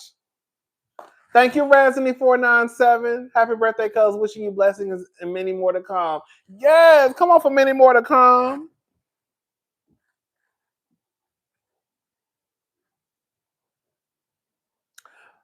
But Porsha, I think Porsha just wants to, I don't know, it's weird to me. Porsha just wants to be with somebody. I think we saw the real her on reality show Porsha Family Matters. I believe so too. I think a lot of people started to see Porsha walk so baddies could run. Thank you, make it make sense.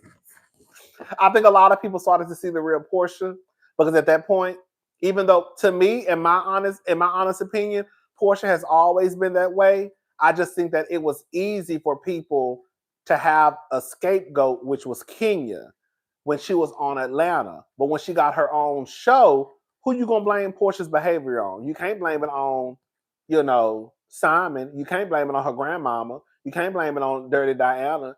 You can't blame it on Dennis. So now I think at that point people had to look at Porsha for who she was. But Porsha low-key been that way.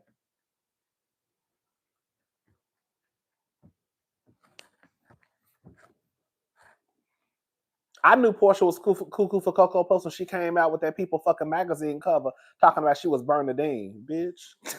Bitch, when I tell you I was ready to. Bitch, I was happy birthday, cousin. Thank you, Pretty T. Smith. May God continue to bless you and enlarge your territory. Yes, thank you. Thank you. I know Porsha was cuckoo for Cocoa Post. I was so motherfucking offended because anybody who knows me knows that I love the movie Waiting to Excel. Hello? I absolutely love Waiting to Excel is one of my favorite movies of all time, along with The Devil Wears Prada. And when I saw that they had positioned Porsha to be Bernadine,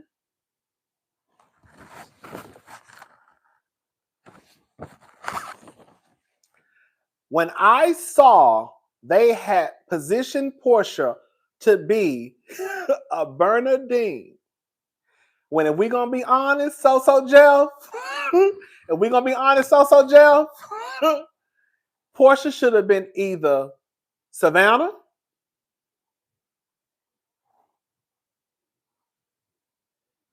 or Robin. Porsha should have been Savannah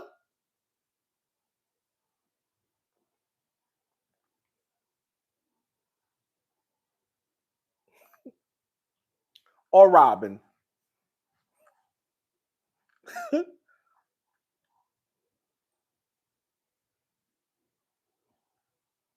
Or Gloria. Or Gloria both. Or Gloria because of Cornell. Or Gloria. Because Gloria's husband, Gloria's baby daddy was gay. Girl, she should have been Savannah, one, Robin, and because they said Cordell was in the bushes with them niggas. I don't know. I wasn't there. I don't know. Or Gloria. But she definitely should have been Robin or Savannah. Yes. Porsha should have been Savannah or Robin. And girl, who was it? Who was it? Who I think it was a diva. And no shade, her mama could have played Whitney's mama. He's a good man, Savannah. He just got a lot on his plate. Thank you, Sonny. SC6PL. Thank you. So Porsha should have been Savannah and Diana. I know her name Diane, but Dirty Diana is a cool lady, but she should have played Savannah's mama. Because Diana don't give a damn about how Porsha get to the money either. Because don't forget, she was on that jet that Simon still owe $1 million on, cheesing and smiling too. Y'all don't remember seeing Diana on that jet? Y'all don't remember seeing Porsha's mama on that jet cheesing? They just happy to be on a private jet. Don't matter how they got there. They there though. Porsha is definitely cousin Faith. So, thank you, make it make sense. Or cousin Faith. Because you can't let her in your motherfucking house. Because if you let her in your house, she gonna fuck your fucking husband. Okay? Porsha, listen. These are the characters that Porsha should have played. Cousin Faith, because we know she good for walking into your house and walking out with your husband in your Hennessy. She'll fuck your husband. So either Cousin Faith, either she gonna play Savannah, because she love fucking with married men. Okay? Girl. Either she gonna be Robin and a little bit of Gloria because of her ex-husband. I'm telling y'all. I'm so serious. Bitch. On Cousin Ebony from Players Club. They really tried to hype that lady up to be Bernadine, a woman who was just, mistreated by her husband and girl, like I was like, that is not when I was online looking, I was like, Bernadine. I was like, hold up. I know wait until Excel like the back of my hand. And that is not Portia's story. Portia's story does not align with Bernadine. So I'm like, girl, you start questioning yourself. Like Porsha made me question myself. I thought I was a dummy at one point because of Porsha. Because even though, her grandfather was Hosea Williams. So when Porsha got on TV and said that the slaves was waiting at the martyr train, bitch, I started questioning what the fuck I had read. I said, well, girl, if anybody should know, it should be Porsha, right?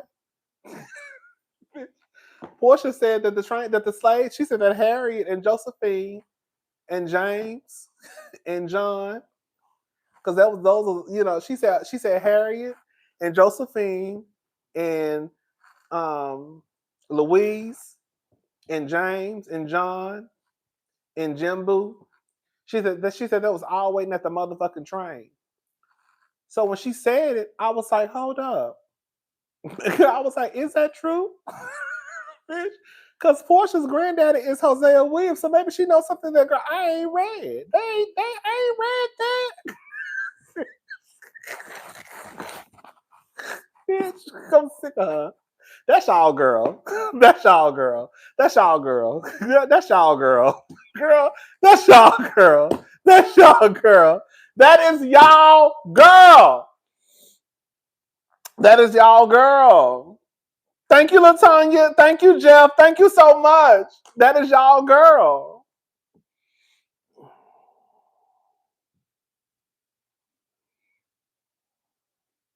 But when they made, and then remember when Porsha used Black Lives Matter as a storyline, and when heard Porsha scream "Black all lives all matters," bitch, y'all be letting that lady pay y'all, man. How can you be a lover and a secretary working every day of the week for only 15 months? Right? How can you be a lover and a secretary working every day of the week for only 15 months? But Portia Mass probably thinking 15 months equal 11 years. Okay, bitch. Bitch. Bitch. Bitch. My girl was a freedom fighter marching. Baby, so Jeff, we ain't heard Portia mention Black Lives Matter since that goddamn episode. Since that season. We ain't heard Portia mention nothing about All Lives Matter, Black Lives Matter, George Floyd.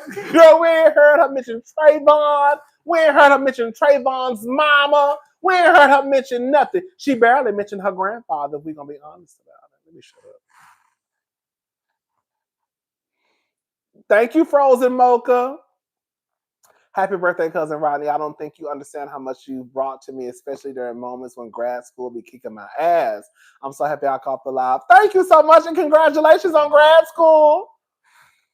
Baby, I don't even know why I be trying to expect more from Porsha because she don't even mention her granddaddy. Girl, that was outside the other day giving. Girl, let me shut up. Y'all gonna start thinking girl. That was outside. They filmed the scene, giving tribute or paying homage to I'm gonna shut up because the girls gonna start talking, gonna start screaming. They were paying tribute to Rich Homie Quan the other day on a scene that they shot. I said, "Oh, girl." Listen to this. So I saw this. This is exactly. Let me show you. Let me show y'all. Somebody made this and somebody made this. Hopefully, I still have it.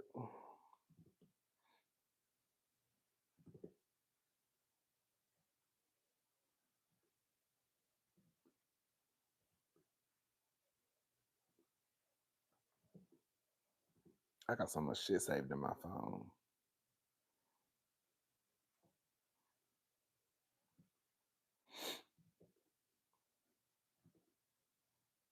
I ain't gonna be able to find it.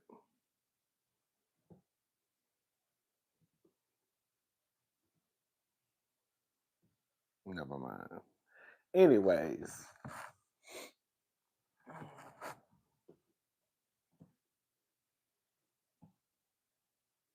Girl, if you're gonna pay honor to any man, it should be Hosea Williams, girl.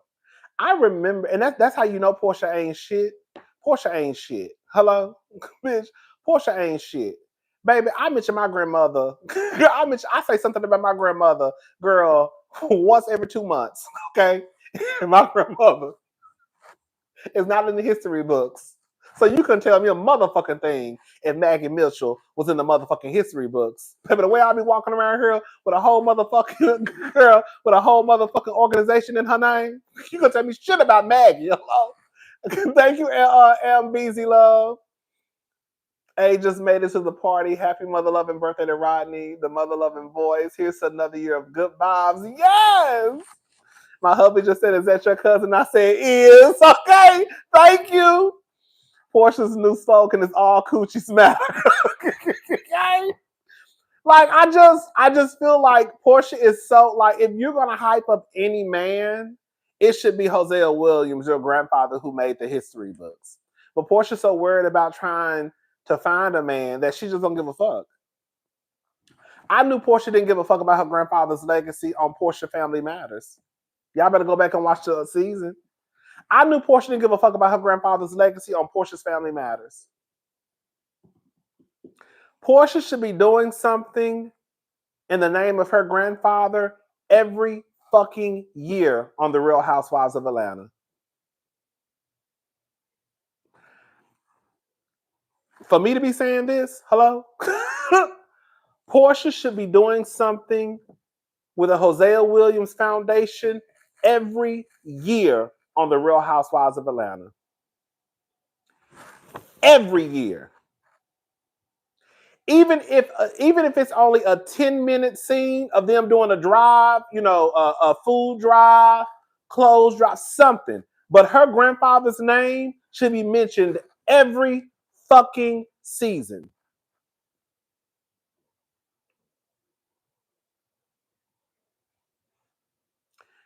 Girl, I wish that was my grandfather. Baby, y'all can tell me shit about my motherfucking granddaddy. Hello? Does that side even fool with her and Diane? Thank you, Erica De Niro TV. I don't think they do. I feel like based off what I saw on Porsha's Family Matters, I feel like she got them together just to film the show. But I feel like Porsha really don't fool with them like that. Or they don't fool with Porsha and Diane like that. And the way I received how Porsha really didn't have anything to do with her grandfather's legacy, I took it as though, oh, she really don't even fool with her grandfather. Like, girl, you walking around here carrying your grandfather's last name, girl. And like I said, it's not like I can't give you a rundown on Hosea Williams, but I remember reading books and seeing his name, and so when this person pops up on my TV and they're like, "Oh, I'm Hosea Williams' granddaughter," bitch, what? Girl, what? Girl, who? Girl, that's Hosea Williams' granddaughter, girl. You see what I'm saying?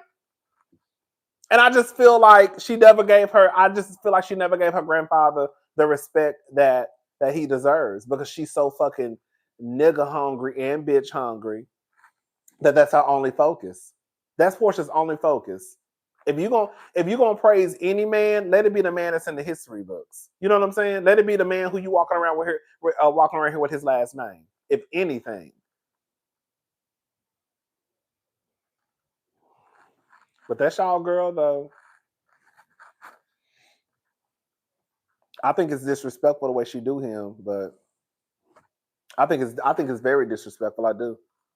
I think it's disrespectful as fuck, actually.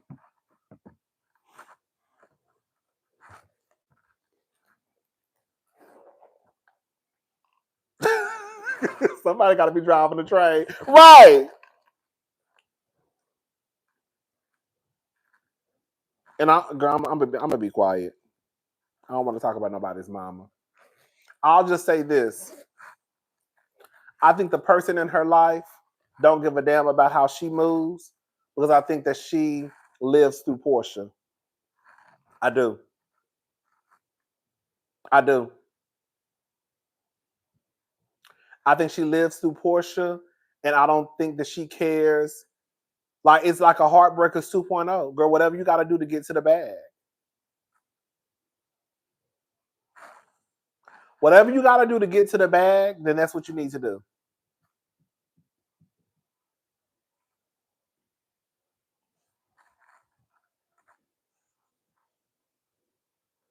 I know. I'm talking about her mama.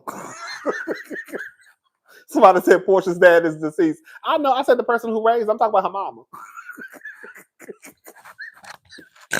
Okay. Girl, I know what I said. Girl, I said the person who raised her. I'm talking about her daddy. I'm talking about her motherfucking mama. But I know exactly. I know exactly what I said. I'm talking about her motherfucker. I'm talking about her trifling ass mama.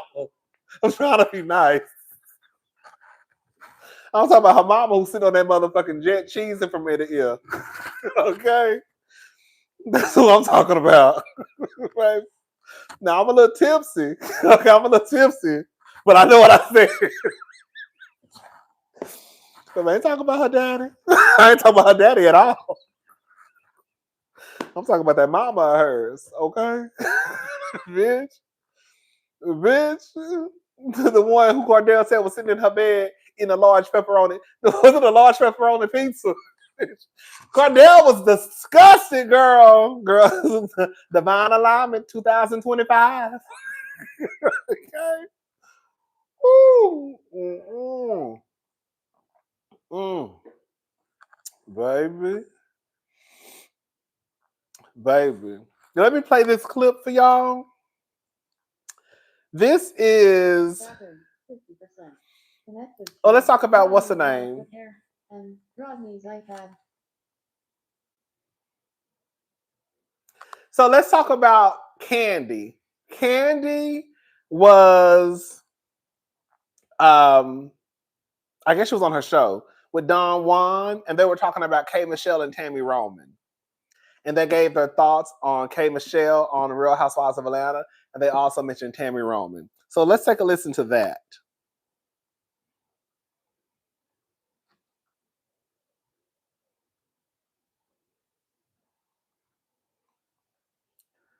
Oh, I hate this.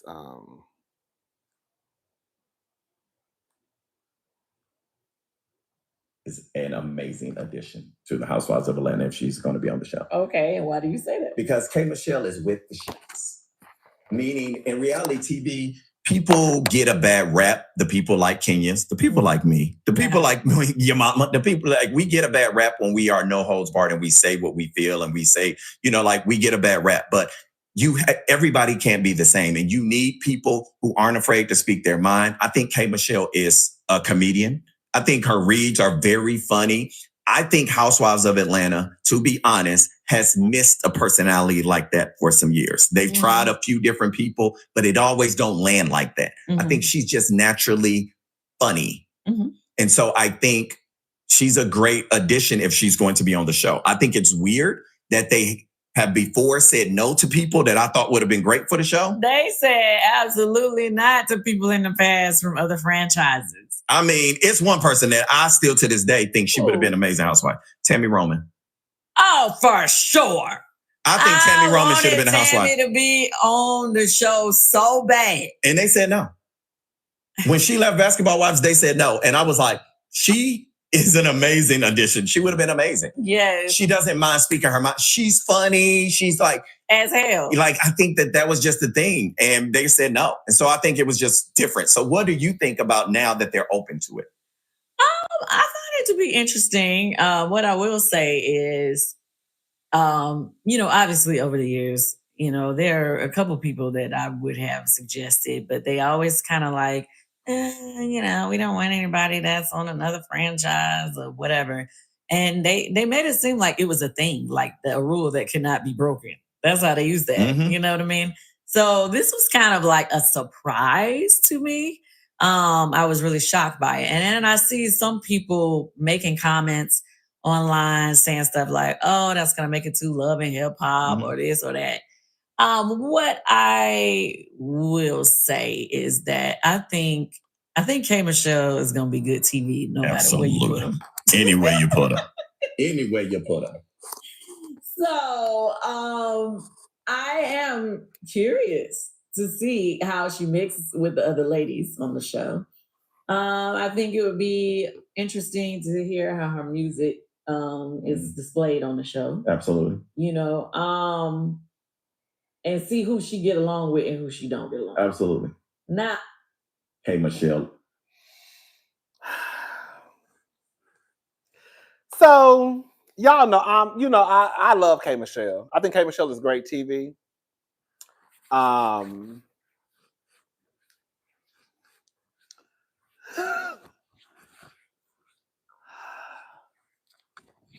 think K Michelle is great TV. In K Michelle's defense, K Michelle is not, she's not as violent as Tami Roman was. We're going to have to just call it for what it is. I think the most I've seen K Michelle do is pop somebody over the head with some flowers. Who was that who she popped? Yeah. For the most part, when you really think about K Michelle just talk a lot of shit. She talk a lot of shit. She screams she from Memphis and they jump gates. But you ain't really never seen K Michelle just like, you know what I'm saying?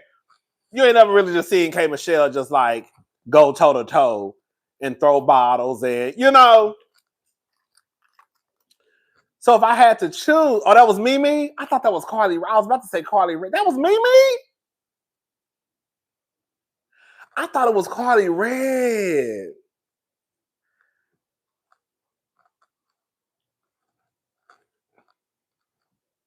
I thought it was Carly Red.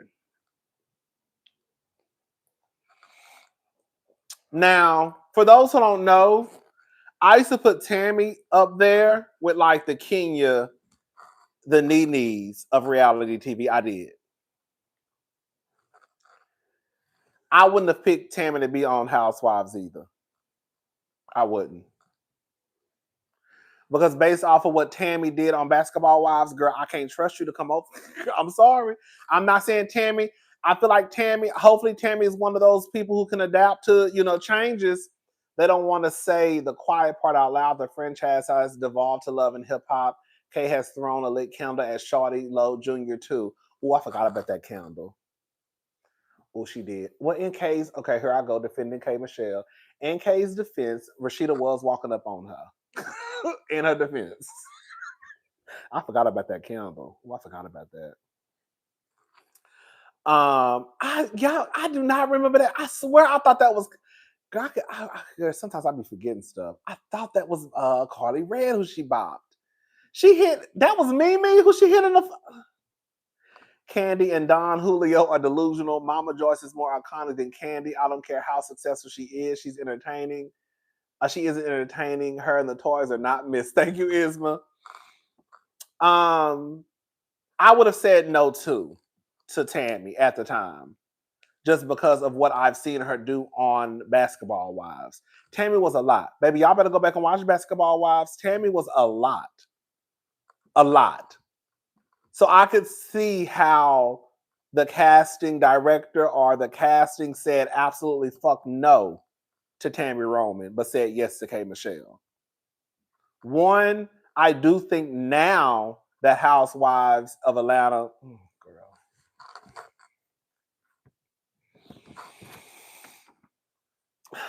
I do think now that Housewives of Atlanta is just going into a different direction. I do think that they are going more into a Zeus. I hate to say it. I think they are going more into a Zeus, love and hip hop, Basketball Wives type of feel. I don't even think they're trying to even cover it up with us trying to be the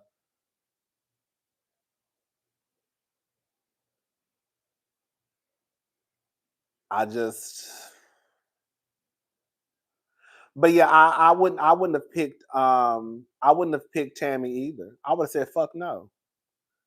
Fuck no. I would have said fuck no.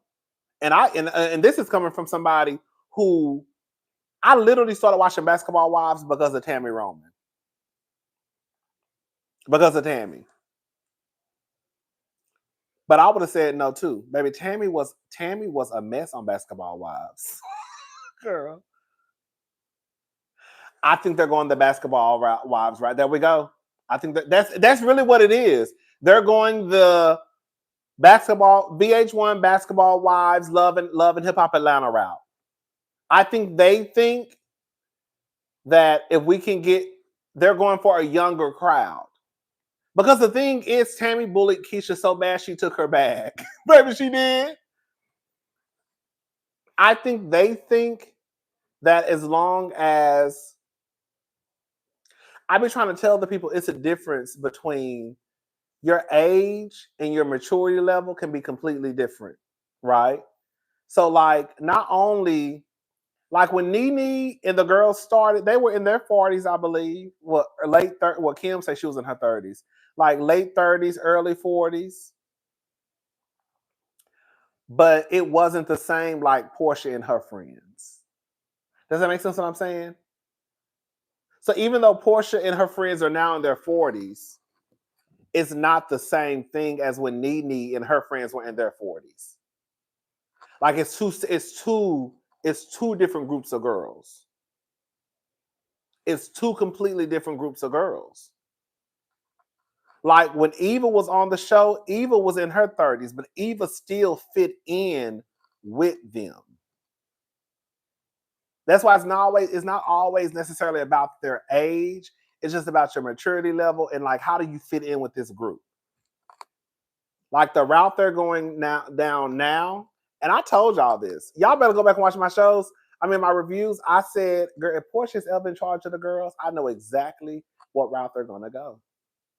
And I got a glimpse of it when they went to South Carolina, the Bolo situation, and they came in twerking, throwing their asses in the air, breaking bases and shit. I said, oh, girl, this is what they're gonna do if Porsha is ever in charge. I swear to God, I said that.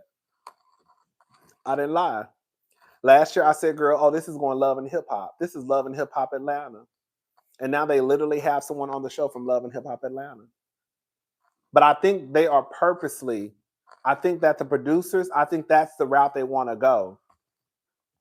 Thank you.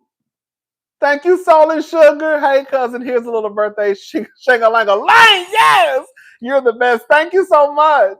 Thank you.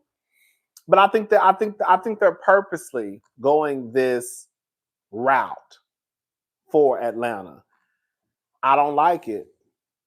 And it don't have nothing to do with being anti-black. Did y'all hear? You know, Diva, I thought about you. I don't know if you heard about this.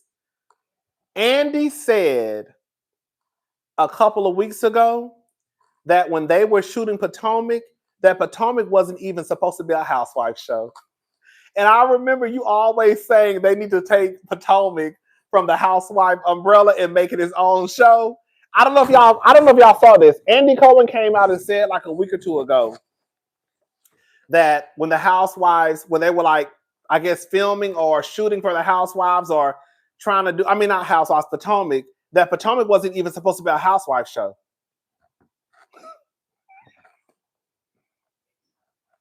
Potomac wasn't even supposed to be underneath the housewives umbrella. It was going to be its own, like a completely different show. Yes, he said that. I saw that probably like a week or two ago.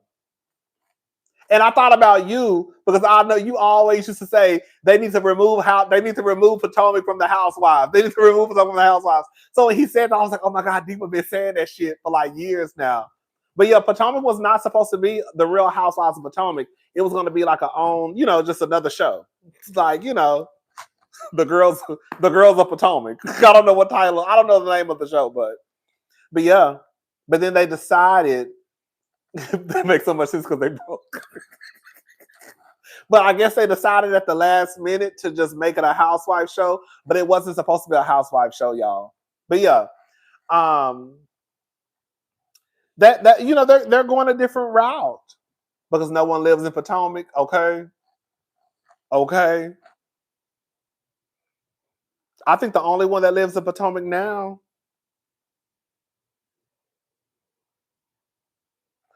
girl, might be the new girl, Angel. I think Angel lives in Potomac. Oh, Karen lives in Potomac. Karen lives in. I forgot about Karen. But yeah, nobody even. I mean, that don't that don't really mean nothing. But yeah, they were not supposed to be a housewife show at all. So girl, they got lucky. Um, but yeah, I just that's the route they're going, and yeah, that's the route they're going. They're going a basketball wives route with Atlanta. And I think that's partly due to them thinking that's what the viewers want to see from the black cast.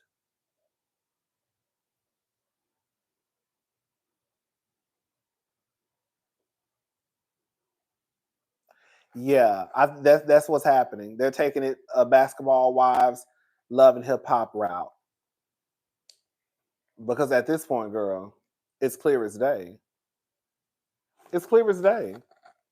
It is clear as day the route that y'all want to go. That's what I'm saying, girl. When I saw Center Girls Who Live Like Me,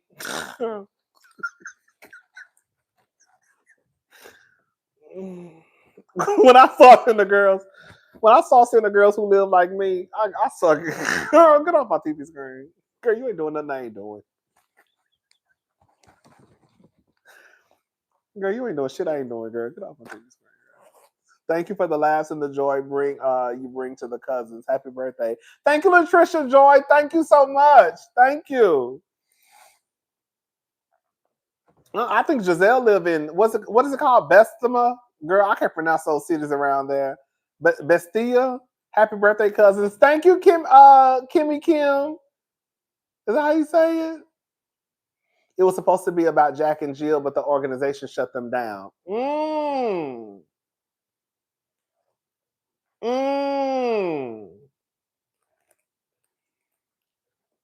That's why they came.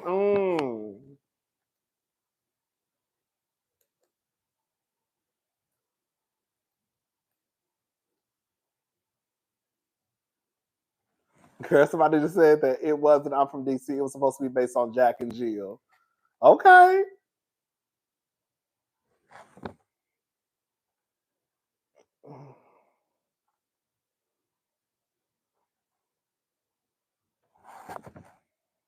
Mm-hmm.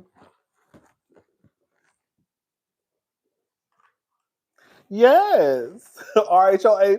Like on some real shit. When they came out, there is no shade.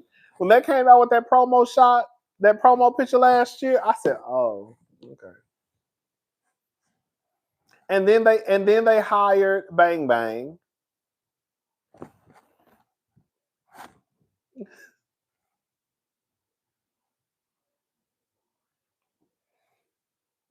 Right.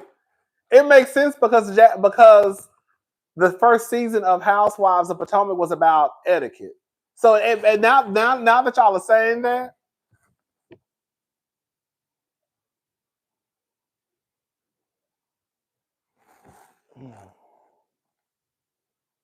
baby, they had them girls in cheetah and leather. I said, "Oh, girl."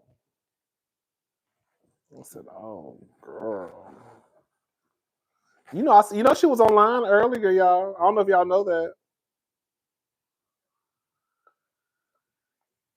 I saw she did. She was in a hot tub or swimming pool with her husband. I was about to say girlfriend. Let me shut up.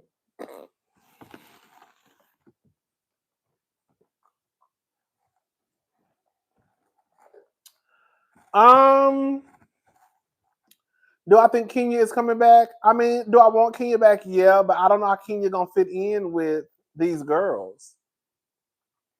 Yes, that's how you say it. The Brooke Ashley talked about it because I think she grew up in it. Come on, thank you.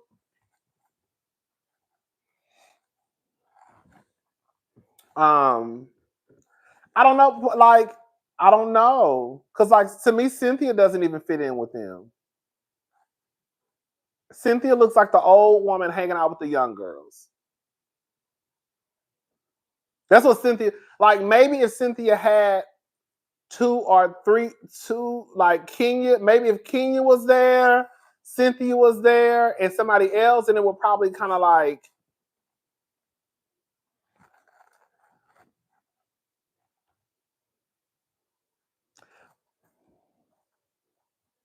I don't know. Oh, I forgot about Phaedra. But y'all know Phaedra, I really forgot all about Phaedra.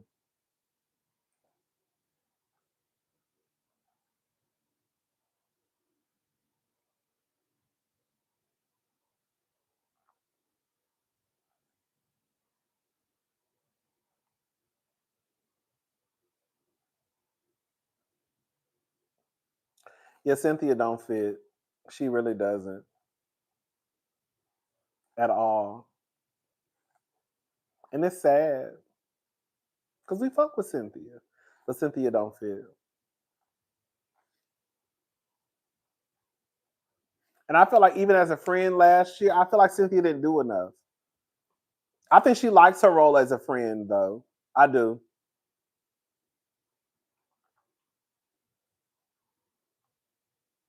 But I feel like Cynthia, I don't know.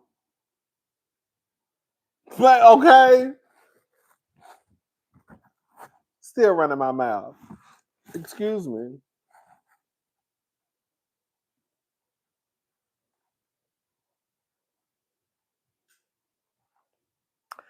I feel like Sheree, I don't know. Sheree started being on the wrong, not the wrong, I don't want to say wrong side, but Sheree, the way Sheree, and I used to go up for Sheree back in the day. I did.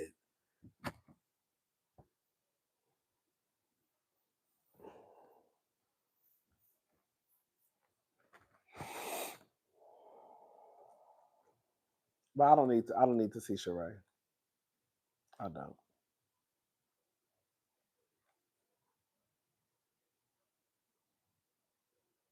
Right? Like I don't know. It was like Sheree.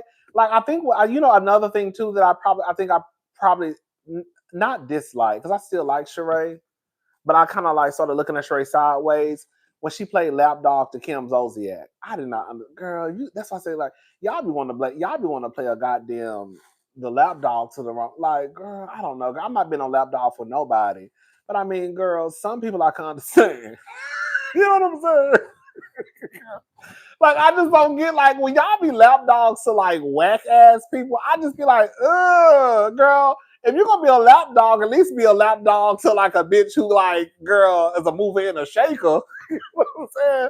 A bitch who can like get you in the door, bitch. Like you really was like over there like going like Team Kim Zolciak. Ugh. So I just don't understand stuff like that. I don't. Who else did that shit recently? I be talking about. Somebody else did that. I still be talking about them. Oh, Heather Gay and Lisa. Like Heather Gay with Lisa Barlow. Like, girl, what? Girl, like Lisa? Girl, out of everybody, Lisa. Girl, get the fuck out my face. Yes. It's crazy shit like that. Like, y'all be wanting to be flunkies for flunkies. Bitch, I don't get it. I don't get it. I don't get it. I don't get it. I don't get it. I don't get it.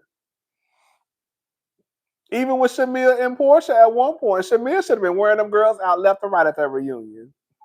Left and right. Girl. But Shamia want to be liked so bad. That's why that's why Shamia not a good react. That's why she flopped. Because she too busy trying to be liked by everybody instead of just being who she is, being who you are instead of being who she are. I mean, being who she is. She want to be liked by everybody on social media. She want to be liked by everybody in the friend group. She want to be liked by Porsha. Girl, please.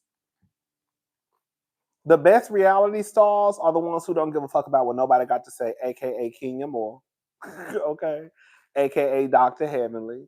Them are the girls who usually give you something to work with because they don't care what people have to say. Y'all better think about it. The best reality stars are the ones that usually don't give a fuck about what nobody got to say. And they not changing up. Kenya didn't change up one time. She didn't give a fuck what nobody had to say about her. Girl being jealous of Porsha, her and Porsha. Girl, then they get fired. Then they take it too far, bitch. Okay. Mm-hmm. They don't give a fuck. They really don't. They really don't. And that's how it should be. Like, y'all be so caught up, not y'all, but I'm talking about the reality stars. They be so caught up in trying to be liked. Like, girl.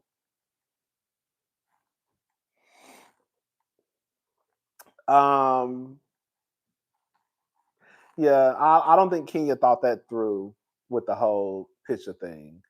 I don't think they thought it through, even though Porsha had something to do with it. Yeah, I still don't want to, even though Porsha had something to do with it. But Kenya did it though. It don't matter. Kenya did it. Kenya did it. Kenya did it. Mm-hmm. Baby.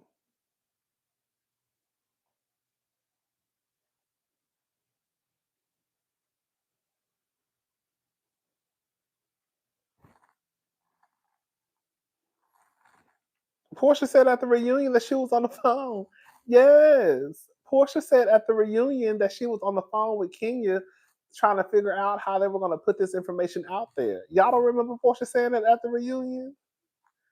No, Kenya is 100% to take blame because she is the one who displayed those pictures. It doesn't. I don't want to take away the. I don't want to. I don't want to put. I don't want to put. I don't want to put the onus on anyone else because Kenya, at the end of the day, she did what she did. Thank you, Foods, to our favorite judge, Rodney. No one does it like you. We love you and thank you for being you. Thank you so much. Yes, Porsha and Kenya. Thank you. Thank you, Julie. Like they were in cahoots the whole time. Porsha said that at the reunion. A lot of the girls didn't catch it. I caught it. Porsha literally said right there at the reunion that she was on the phone with Kenya trying to come up with how they were going to put this information that Kenya found out there. That's what she said. She got pissed off because Kenya did it at her salon. And she said she had just talked to Kenya before. Girl, you were not supposed to take it to hell like that. She was pissed off that Kenya did it at the salon because they were trying to come up with a game plan on how they were going to put it out there. That's how I always try to. Y'all be trying to shit on Kenya, but Kenya is a team player. Because not one time did she throw Porsha under the bus. Because I would have said, while you running your motherfucking mouth, don't forget your ass was on the phone with me trying to come up with a game plan so we could let everybody know she's a hoe. Girl, that's what Kenya could have said. But Kenya took it all. Even though Porsha sat right at the reunion and said what she said. Porsha said that. And Andy went right on to the next question. I said, whoa, whoa, whoa, whoa, whoa, whoa, whoa, whoa, whoa. Did y'all not hear? Even Drew. Drew had something to do with it too. Drew had something to do with it too. Drew never denied nothing. I don't like my name. I don't like my name to be involved in anything. I don't like my name to be involved in any mess. Girl, what? Girl, what? So I don't want to take away. Yes, Lex, y'all gotta go back and watch it, baby. Yes. Porsha said that, yes. Porsha said it. Cause I remember even getting on Twitter, like, cause I didn't see anybody talking about it. So I was like, I got on Twitter and said, so y'all not gonna say nothing about Porsha just saying that she was on the phone with Kenya, trying to come up with a game plan on how they was gonna put this information out there that Kenya had just found? And then when they brought Drew into it, Drew was like, I don't really like my name to be thrown into anything. Girl, what the fuck that mean? What the fuck that mean? Because I remember a lot of people saying that Drew had something to do with it. And I was like, I don't think Drew had nothing to do with it. And I remember even talking to a friend, and they were like, if you look at Drew's expression, she was the only one who really wasn't shocked about what was going on. I think that Drew gave her the information to get in contact with whoever found the pictures, basically. But I definitely think Drew had something to do with it. Now, to what degree, I don't know. But she wasn't just left in the dark. I think that Porsha was just pissed off because she was pissed off that Kenya did it at the salon. I don't think Drew was shocked because Drew knew that something was going to happen. She probably just didn't know when it was going to happen. I think that's why Porsha wanted it to more so happen between the group. You see what I'm saying? Porsha wanted to happen like if they went on a girls' trip and then Kenya said, "Look at this bitch sucking dick." I think Porsha was pissed off, and I understand because you just did this in front of this whole salon. Girl, what are you doing? We wasn't supposed to do it this way. You were supposed to do it when we went on a girls' trip, and then you showed us in the room. But you did it in front of everybody in Atlanta, basically. And then Drew didn't answer the question directly. Drew chooses her words very carefully. She really did. So I was like, "Oh, baby, the girls. Oh, okay." But Kenya never threw Porsha or Drew under the bus. Not one time. Not one time. And when Porsha pulled that motherfucking stunt, baby, when I tell you, baby, that would have been the end of me and Porsha friendship. When she pulled that stunt, talking about she was underage, oh baby, we would have been done. We would have been done. We would have been done. Girl, did you just put child pornography on me, girl? Hold on. Did you just put child pornography on me? Did you just put child pornography on me, girl? Just for Bang Bang to come out and say that wasn't even me in the picture. I mean, Porsha would have been done. Girl, I was already trying to play nice with you for this show, but now you basically just said that I showed people child pornography. We would have been done. She would never have nothing to say to me. And that would be one of the real reasons I probably couldn't come back to the show because I wouldn't be able to play nice with her anymore. Because of the shit that you do. Because you just set your black ass at the motherfucking reunion and told us that you were on the phone with Kenya. So if you were on the phone with Kenya and then you turn around and say that she was underage, then that means you have something to do with it too. And then you're also throwing Drew under the bus to say she has something to do with it too. Porsha wouldn't be able to say a motherfucking word to me. Just off of that shit. Girl, you'll do better calling me a hoe. You'll do better talking about I fucked somebody's husband. You'll do better calling me a lot of things. But when you start putting children and rape and shit,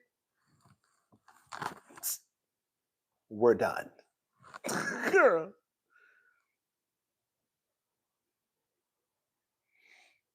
Thank you, Satra Del Reese 360. Happy born day. Play it back. Drew tried to keep Bang Bang in the salon. Drew signaled someone to keep Bang Bang in the room. Everyone left. Drew did not. Come on. Come on. Drew knew. They all knew. But Kenya just, and again, I don't want anybody to think I'm trying to take the blame from Kenya because at the end of the day, whoever it was on the goddamn picture, Kenya is the one who held the poster board up. That's just what it is. Kenya did it. Kenya did it. Kenya did it. But what I am saying is that it does not take away that Porsha said what she said and that they had something to do with it. Kenya went rogue. Come on, that's what I'm trying to say.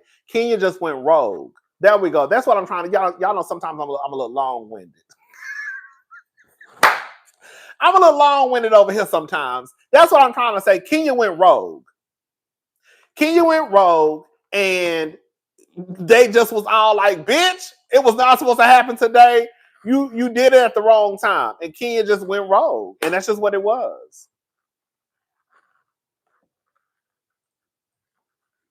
Mm-hmm.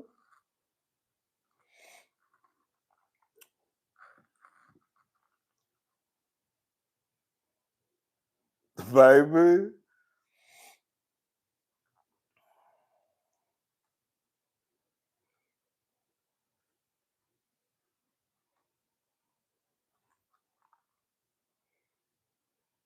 I think it would be cute if Kenya came back like as a friend of maybe.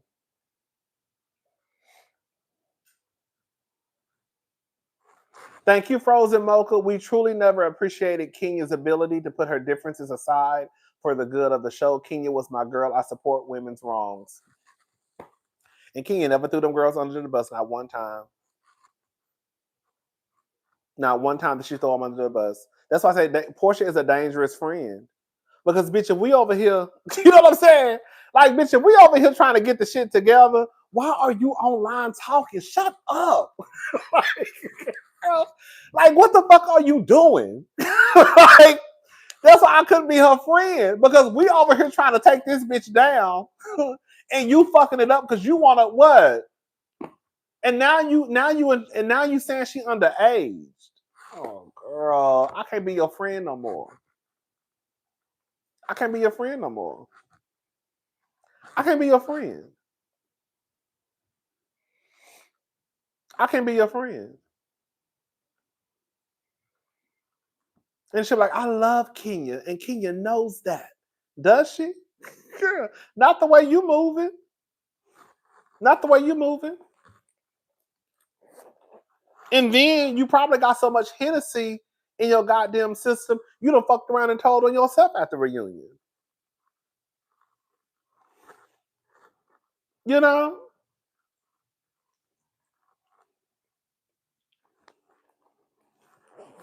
Anyways.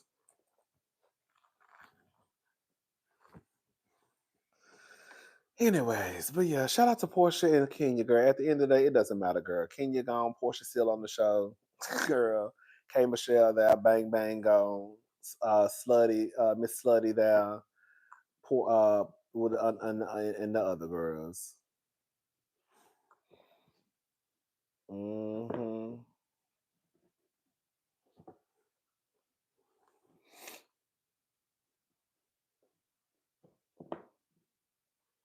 Hell no, he didn't address Porsche as nearly as much as he should have. He really didn't at all.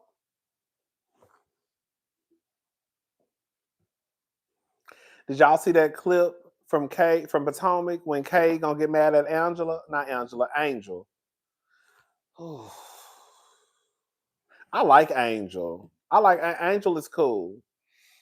I'm talking about Potomac now. Angel is cool. Tia is cool, but I didn't get a lot from Tia. You know, Tia didn't come on to like the end of the episode, but Angel is cool. I like Angel.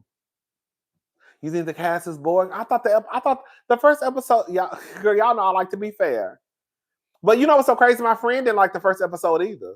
So I guess it just depends. Because he texted me and was like, "This episode is not doing anything." I was like, "It's not," because I hadn't watched it. You know, sometimes I like to wait till it goes off, and I like to watch on the DVR because I like to fast forward through the commercials. Not too much of my sister P, but happy birthday, Rock. Thank you, Marquel. Not too much of my sister P. I'm sorry. I be trying to like her. It be so hard, girl. I just gave up. Girl, she crazy. Um, but yeah, Angel and Kay gonna get into it. She gonna be mad at Angel this week, and I'm Team Angel. We're gonna talk about it on Sunday. We're gonna talk about it because Kenya Moore is really nice off camera. Everybody says Kenya is nice off camera. Kenya is Kenya is Kenya on camera, but when people talk about Kenya off of the show, even her coworkers be like, "Girl, it's like night and day." I think Kenya just knows, girl, we gotta go to work. But outside of the show, girl, we cool. I ain't got no, bitch, I ain't got no problem with you, girl. You need to leave that shit back on the goddamn show. You got an attitude and shit because I cussed your ass out. But bitch, you should have cussed me back. Okay. Shit. Right, like, bitch, we at work. And you over here in your feelings, girl. Oh, man. But yeah, yeah, I'm ready. I'm ready. I like Kay. I like Kay. I do. But Kay is just, I guess Kay is just doing what she needs to do in order to keep her flute. That's it. Kay said she's gonna give us something to talk about. Let's give them something to talk about. Happy birthday, Rodney. Thank you, Miss Crystal. Love your content. Thank you so much. Kay is reaching, girl. She is. And I don't want to I get, okay. Because this is a problem, right? And I was telling y'all this and I was telling my friend this. Y'all know I love Dr. Wendy. So I'm trying to understand what Kay is saying because I don't want people to be like, oh, you're just dismissing Kay because you like Dr. Wendy. Because that's the first thing people are going to say. I don't think what Kay is saying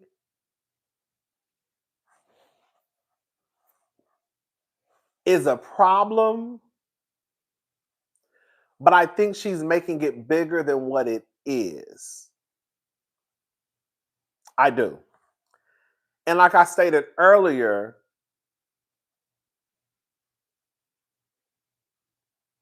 I just don't think that they look at their friendship the same. Like, I don't think Wendy dislikes Kay because Kay said out of her mouth, when we talk on the phone, it's different from what you give when, what did she say? When we get around people or we're on, I guess when we're filming. Is that what she, I can't remember what Kay said. But Kay said they talk on the phone. So I think that they're cool. I think that Kay might just be a little, someone said it, I think that Kay might just be a little needy. Like, Kay has some, that's what I'm trying to say. Like, she had some valid points. That's what I'm saying. Like, if you listen to what she said, it wasn't just so like, if you listen to what she said, thank you, Tanisha. Keep in mind the difference between how Drew and Porsha handled the heat of the situation. Drew followed suit and went by the code. She didn't say a damn thing. Porsha, on the other hand, had no integrity, and that's why you don't do dirt with individuals like yourself. Come on. And see, and that's one of the reasons why I low-key fuck with Drew, because Drew stayed on code. Let me go back to Atlanta just for 1 second. Girl, y'all, let me just go back for 1 second. Drew stayed on code. I don't have nothing to do with it. I don't like my name and no mess. I'm done. That's it. Porsha is the type of person you can't do shit with because she gonna tell. She gonna tell. She gonna tell. Girl, and then I have to whoop your ass because you done said too much. Because I'm taking a fall for it. Like, if I'm taking the fall for it, even though I did do it, y'all just shut up. And if I ain't said nothing about you, why do you need to say something? Girl, I'm just gonna go ahead and say it. All the lying that Porsha has done on Housewives, girl, it wouldn't hurt you to lie a little bit more, girl. Ain't shit gonna happen to you. All the lying and all the storylining that Porsha has done, it wouldn't have hurt Porsha just to say, you know what? I don't know what happened, but I'm Team Kenya, like she tried to say she was, and just let it be done. Just let it be done. And then whatever happened with Kenya, let Kenya work how she gonna work. Let Kenya work it how she gonna work it. But you talking too much. Girl, as much lying as y'all done did on Atlanta, now all of a sudden you can't lie no more this season. That's all I felt like. Like, girl, like, I swear to God, if I'm not saying this just because it's Kenya. If I was on the phone with one of my friends and I knew that me and my friend was on the phone trying to conjure up some type of, how we gonna put this out there, and I know they are the one that's gonna do it, bitch, I'm not saying that. Bitch, you better not mention my name, and I'm not gonna mention yours. Bitch, don't mention my name, girl. Okay, girl, sister, don't mention my name, bitch. Bitch, what we talked about, bitch, it's just between me and you, sister. Do you know what I'm saying? That's how it should be. So then when we get down to this show, bitch, I don't, I really hate that this happened. However, I can understand Kenya's frustrations. I can understand Kenya being upset. We have, a new friend to the group who came on and she threatened her with pistols and whips. So I can understand why Kenya felt the way that she felt. She felt that her life was in danger. That's how you stick up for your friend. I'm not saying that I like what she did, but I can understand why she was upset. I'm not saying I agree with what she did. I'm not saying that I agree. But what I am saying is I can understand why she was completely upset. Because this new person comes into this friend group who we thought was cool and nice, and she's threatening her with pistols and whips. And then I'd be done with it. Girl.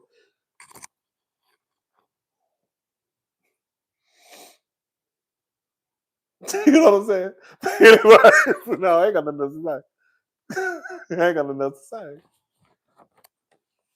I ain't got nothing else to say. But anyways, but yeah, I just think Kay is going about it the wrong way. I just think Kay is going about it the wrong way. I really do. I don't think she's doing it the right way. She's not. Girl, like you are too. I don't think that Wendy, I don't know. Like I stated earlier, I don't want to, I don't like when the girls look at each other as just co-workers. However, I can understand why Wendy looks at them as probably co-workers. Y'all have to remember for a long time, Wendy was on the outs. Those girls did not like Dr. Wendy.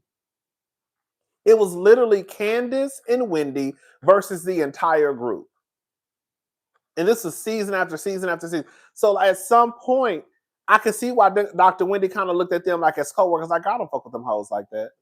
Girl, like, girl, I show up to work, girl, I get my check, and girl, I come home to my family and I don't fuck with them and they don't fuck with me. Every time you saw them out, Wendy was never with them.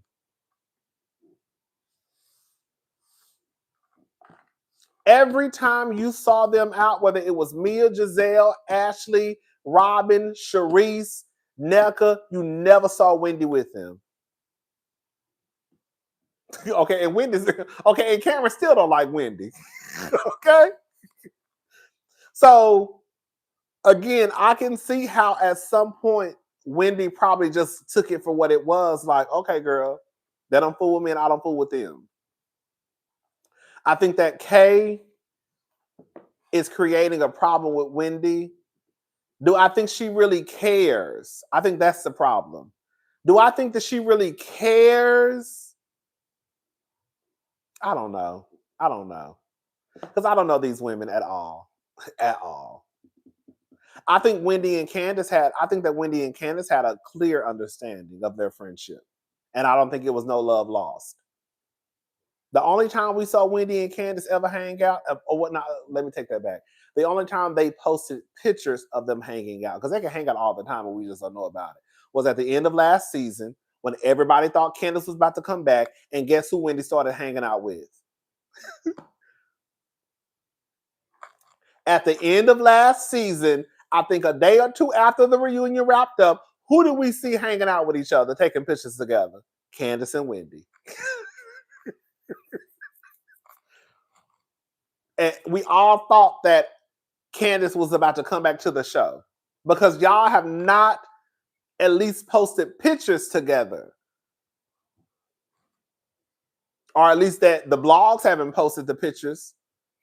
And now the season is done and now y'all are hanging out. But I think that Wendy and Candace, they have an understanding. We're friends, right? You got my number, I got yours. We can text every now and again. We can talk on the phone every now and again. But girl, if we don't call each other, it ain't like, girl, I hate you, I hate you, you hate me. If I come back on the show, it's gonna be like, girl, ain't nothing like it ain't gonna be no lost time. If I come back on the show, it's gonna be like, oh girl, that's my girl Wendy, even though they probably ain't talked in a year. But I think it's because Wendy and Candace had to be like this because they made them be like this. Because Wendy and Candace were over here and everybody else was over here.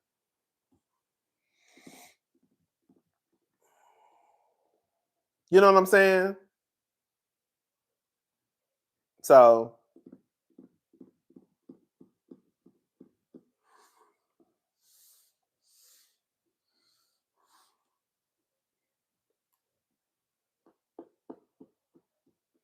but it is what it is.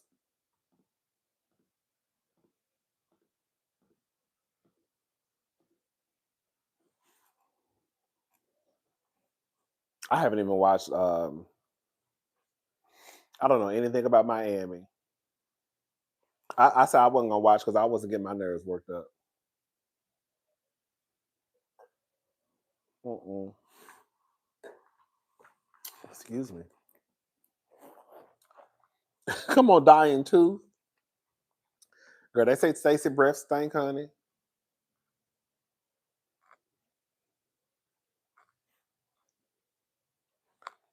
In real life, can we be honest though? Can we be honest? Can we be honest? I hate to say that. I'm gonna go ahead and say it. Giselle and Ashley still ain't got shit going on. Y'all see the only thing they do. The only thing they're doing now is picking on Stacey. Don't get it twisted. I enjoyed the first episode. I like the fact that Stacey was wrapping their asses up the entire episode, but it doesn't take away from the fact that Ashley and Giselle still ain't got shit going on. Nothing. Girl, y'all come back and y'all whole storyline is wrapped around Stacey and Stacey breath stinking and Stacey and her marriage and Stacey and TJ and what some woman told you at Essence Fest or wherever the fuck they were, girl, and what this happened and that happened. Girl, what the fuck is going on with you, Giselle?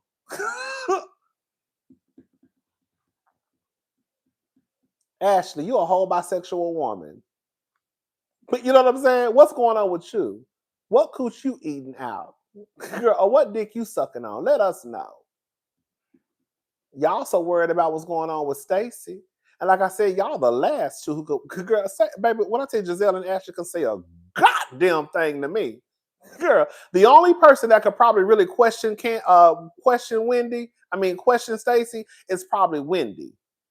But other than that, y'all not gonna question me about my motherfucking relationship. Not you, Miss. I'm bringing on some young nigga from Summer House to pretend to be my boyfriend, and y'all don't have no sexual chemistry on TV. Not you. It's Miss Jamal coming.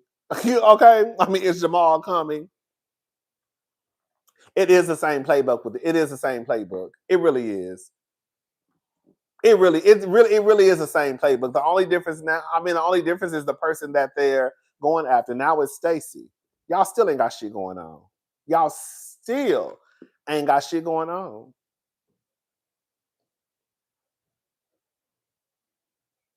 It is hypocrisy. It really is. That's why I was like, Giselle and Ashley can't say nothing. They really can't. Like I can't even really get into Stacey's ass because I'm too busy focused on how the fuck you gonna say anything to Stacey. Yeah, Stacey lying, and we all know Stacey lying, but you're not gonna say nothing to me. Okay? And that's exactly what I would have said. Baby, you ain't gonna say a goddamn thing to me about nothing.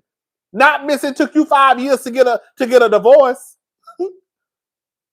I told y'all there's the same template every season. Oh, girl, let's stop talking, y'all. Stop talking because the diva not gonna review. Stop talking. She's not gonna review. Girl, I thought she had left. Girl, I thought she had left, y'all. Stop talking about it, girl. She's not gonna review it. Hold up. What? Ooh, baby, okay. Check this out. I feel like it's blocking the thing. I'm sitting like this. But yes, child. Okay, baby.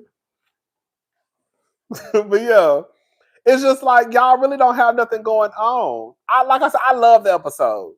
I give the episode like a 8, a 9, a 8. Obviously, I give the episode like an 8.5, 9. It was a good episode. Like I said, my friend, he didn't too much care for it. But so I guess it just depends on like how I guess it just depends. If you like it, you like it. If you don't, you don't. But Ashley and Giselle, they really are doing the same shit. But they would, like I said, girl, if I was Stacey, I would have told them real a 9. I would give it an 8.5. Okay, I will give it a 9. I will give it an 8.5. I will give it an 8.5. An 8.5? I will give it an 8.5. Mm-hmm. I wouldn't do 9. 9 is too high. I would say 8. Okay, you know what? I would give it 8 to 8.5. One of those.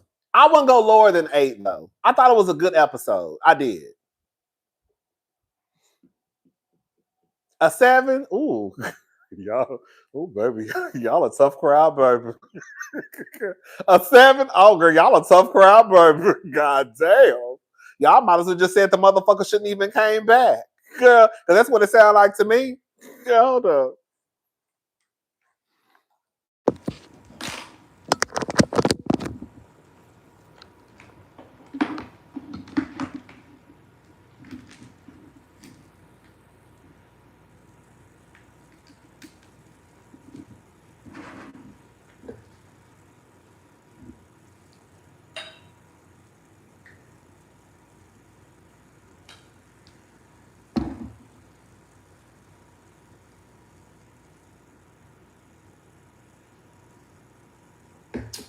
I gotta let my phone charge up, y'all.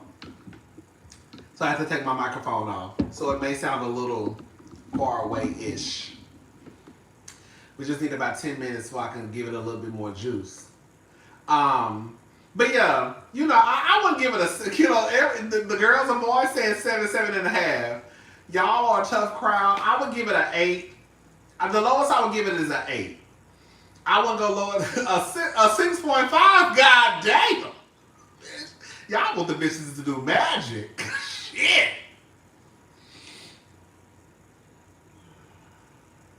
I do think they need to have Candace come back, though. I'm going to go ahead and say it. I think Candace needs to come back next season. I don't care. I think Candace needs to come back, and I think that they need to get Giselle. Giselle gonna have to get in line, because Giselle, you ain't the star. Karen is the star. Like I told y'all, them motherfuckers went back and edited that whole goddamn first episode to include Karen in the back of a car. This bitch just got out of jail, 6 months into her sentence. That episode was already good to go. And the simple fact that they went back and added Karen, baby, lets me know everything about how they look at Karen. Karen ain't going nowhere no time soon. Baby, Karen not even going to be on the season. Hello?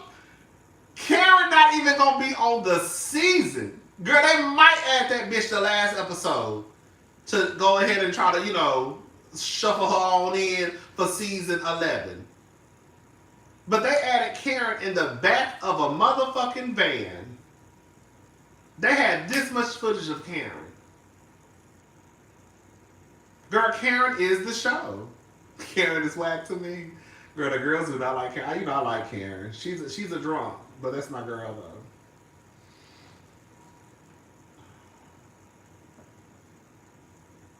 Karen was at Chris Brown's concert. She sure was. They was quick with it. Karen just got out of jail. They had that whole goddamn car set up. Happy birthday. If Stacey can lie about her marriage, so can Drew. Wendy doesn't like Kay. Karen, the lying drunk color, is the real villain. Thank you, Feel Good. Thank you so much. Thank you. But yeah. Yeah, they definitely, Karen is definitely, Karen's car caught on fire. Karen is definitely the face of the show. And that should have let all those girls know that. From Giselle on down. They really added Karen. I forgot about Mia too, honestly. I mean, I don't. Not that I forgot about Mia, but girl, Mia's not needed. Maybe she is, girl. Baby, because those live ratings, you know, those live ratings. Y'all know it was a series low. Did y'all see the ratings? I know y'all gonna say everybody don't watch TV, but girl, I'm of the belief that people watch what they want to watch. Girl, they said it's a series low for the live ratings. I said, oh, girl.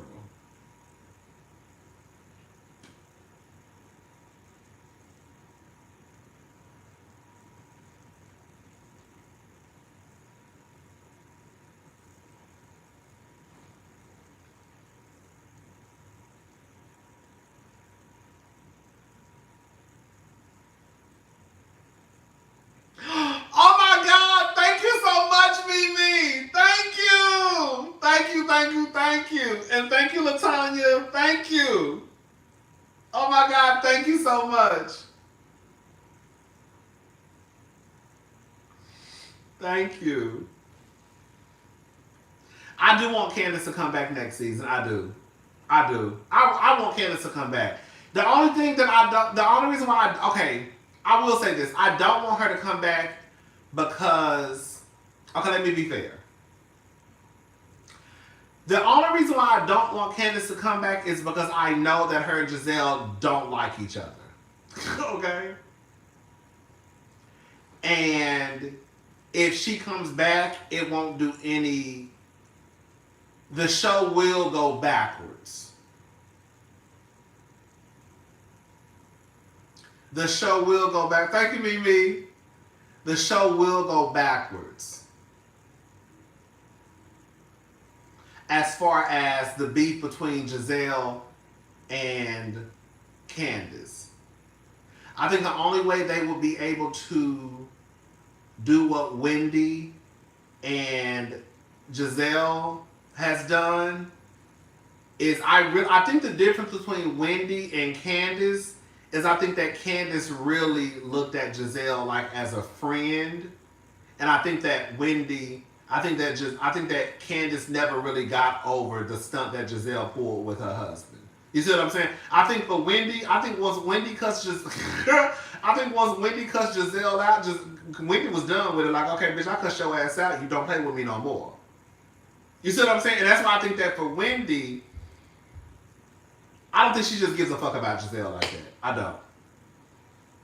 I don't think she gives a fuck about any of those girls. So I think for her, it's just like, girl, can we just shoot and just film and go on about our business? Girl, we ain't gotta hang out with each other when this show ends. Girl, but when we in front of these cameras, girl, let's just you know, deal with each other.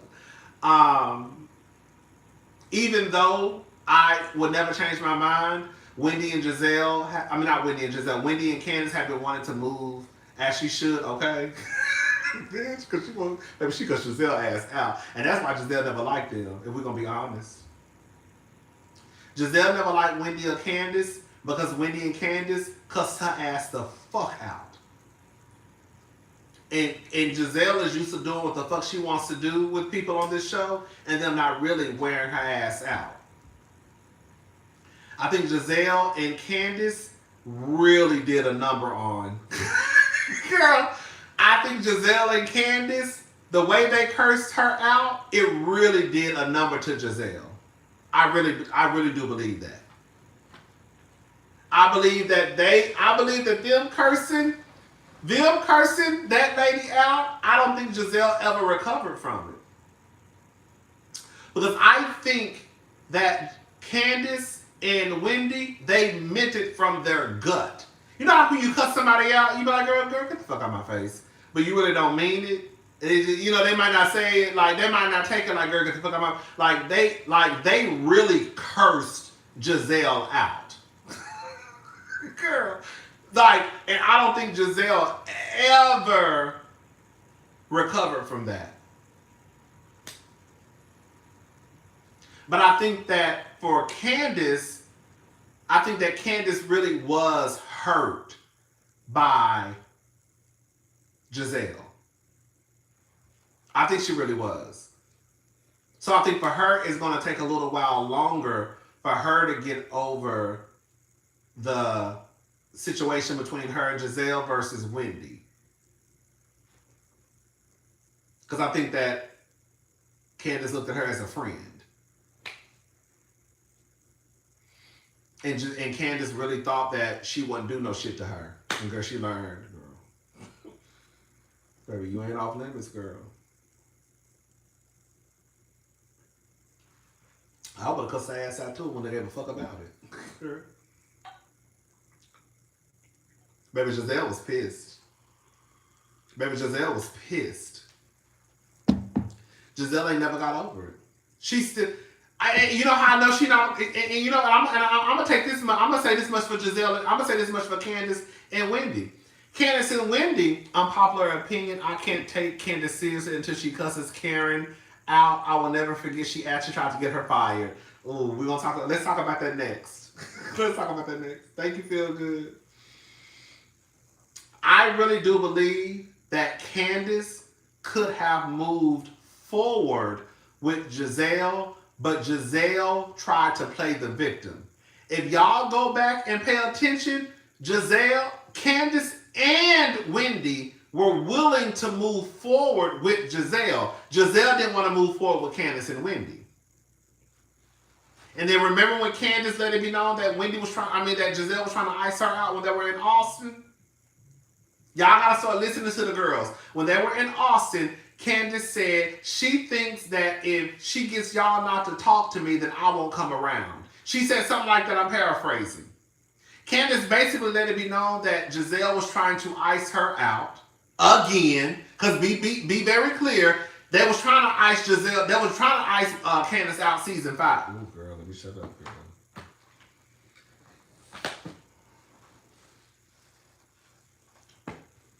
Let me shut up. Girl, let me shut up. I don't want to go backwards. Girl, I'm about to go backwards. I'm not going backwards. Girl, they were trying to ice out Candace season 5. But Giselle was trying to ice her out again. Was that Candace's last season, I believe? Whenever they went to Austin. Candace let it be known when they were sitting around that pool. I said, y'all better listen to Candace. She know that Giselle trying to get the ladies not to talk to her. So if we don't talk to her, kind of like if y'all don't talk to her, she can't film. If she ain't got nothing to film with, she's not going to be here. But I really do believe that Wendy and Candace, based off what I saw, girl, I saw the sweater when you mentioned me too. Bitch, heartbeat fast and shit. Y'all know that season 5 is crazy. Girl, I saw the itch in this shit. Girl, that season 5, y'all hoes wore me out. When I tell you, bitch, when I tell y'all, I literally almost quit YouTube. Girl, bitch, I'm just gonna try to be a manager at Nordstrom. Okay? Bitch, let me just try to be a manager because these hoes got me fucked up. Bitch, y'all had my head spinning. Okay?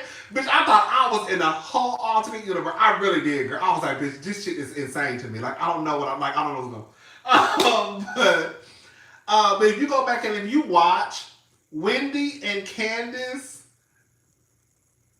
were really trying to move forward with Giselle. Giselle did not want to move forward with Wendy and Candace. Y'all better go back and watch. I think that after they cursed her out, I think that Wendy and Candace were fine. Because sometimes, I hate to say it, some of us know. Some of us know. You do have to curse people out to let them know to stop fucking with you. You see what happened with Dr. Heavenly? Anytime she get cursed out, she leave people alone.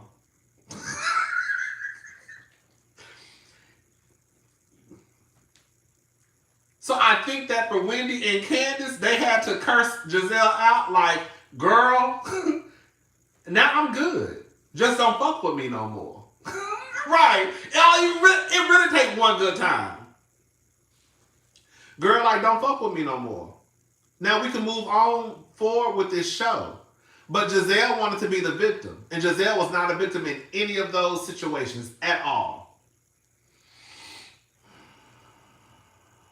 Giselle was not a victim. Giselle started all that shit and got pissed off when they reached down in their motherfucking gut and cussed her ass out. And because they cussed her ass out so bad, it really hurt Giselle's feelings. Y'all know y'all love Giselle because she's stoic. But it really hurt Giselle's feelings and she never recovered from it. But I think that last season, I do think they pulled Giselle in the principal's office and told her, girl, you're going to have to play good. You're going to have to play nice with Wendy. Giselle and Wendy don't like each other. I don't give a fuck what Giselle say or Wendy say. I think they're just doing what's best for the show.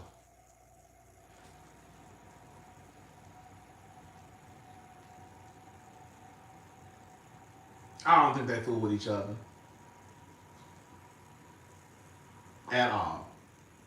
At motherfucking all. But this is the thing with Karen. Okay, so listen. Feel good, back to you. So, I know some of y'all don't like Karen. I don't know if you like Karen. I don't know if you like Karen or not. But I'm just speaking in general.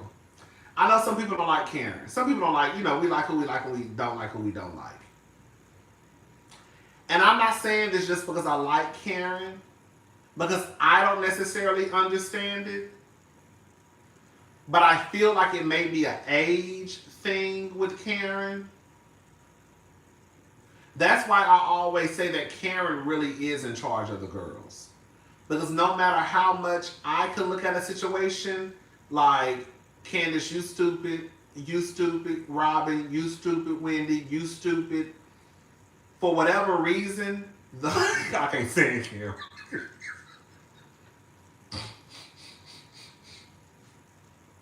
For whatever reason, those girls always go back to Karen.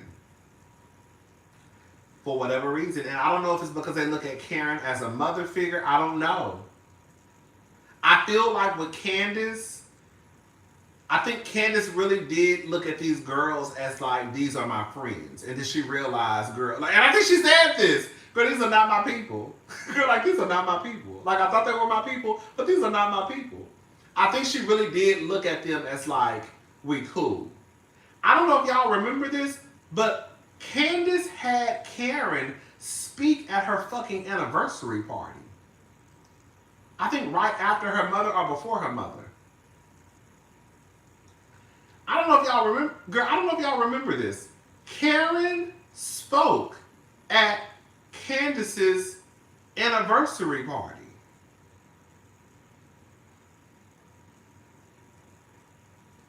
Candace really liked Karen.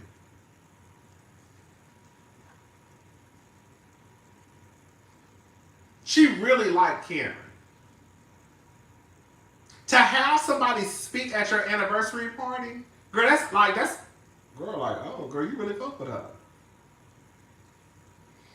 And then Karen turns around and tries to get her fired. And even after all of that, Candace still likes Karen. Even at the reunion, I don't want to say too much, but even at the reunion when they were talking about Giselle's father passing away, and Candace was crying, Giselle was still like, oh girl, basically I'm paraphrasing, like, girl, shut up, she always crying. Like, Candace is over here crying about your father passing away, and you still mad at her over some shit that you started. But anyways, like I'm just going down the list. Look at Robin. Let me tell y'all something. Girl, I was at BravoCon 2023. Girl, okay, VIP. Period. Period, poo. Okay, no. So I'm at BravoCon. I was blessed. I was blessed by an angel. So I was at BravoCon. Bitch, when I tell you the way that Karen sat on that stage in front of everybody and said that Robin shouldn't even have a job. Karen sat right on that stage in front of everybody and said that Robin shouldn't even be on the Real Housewives of Potomac. I'm paraphrasing. She said something like, Robin shouldn't even be a part of the cast. I can't remember what she said, her exact words. But she basically said, she said that Robin shouldn't be on the show.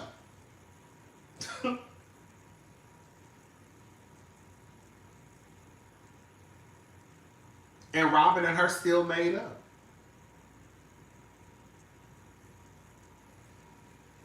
She said about Dr. Wendy that Dr. Wendy doesn't fit the aesthetic of the group. Baby, them hoes is colorist. Get some colorist ass hoes. Bitch, girl, like I said, girl, y'all can say what y'all want to say about Dr. Wendy, but y'all not gonna play in my girl, y'all not gonna play in my motherfucking girl face. Girl, out of everybody, you can say what you want to say. You can say what you want to say. Out of everybody, the two most accomplished with the most impressive resumes are the two that are the darkest out of the group. Even if you don't consider Candace dark skin, she closer to Wendy's skin tone than she is Giselle's and Ashley's and Karen's and Robin's. Hello?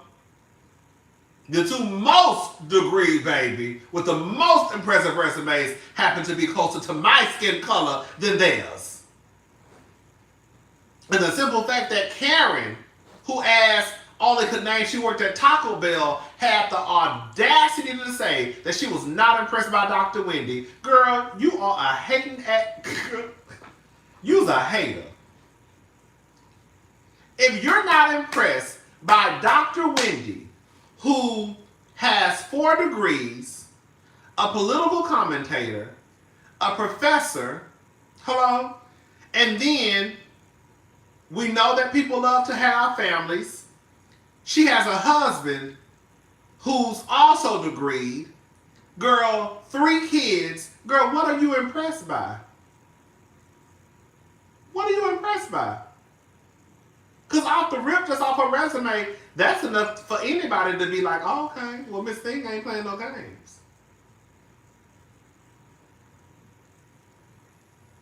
That's when, and I'm not gonna lie, girl, around that time, I was like, ooh, girl, I don't know about this Karen. I don't know about this Karen lady.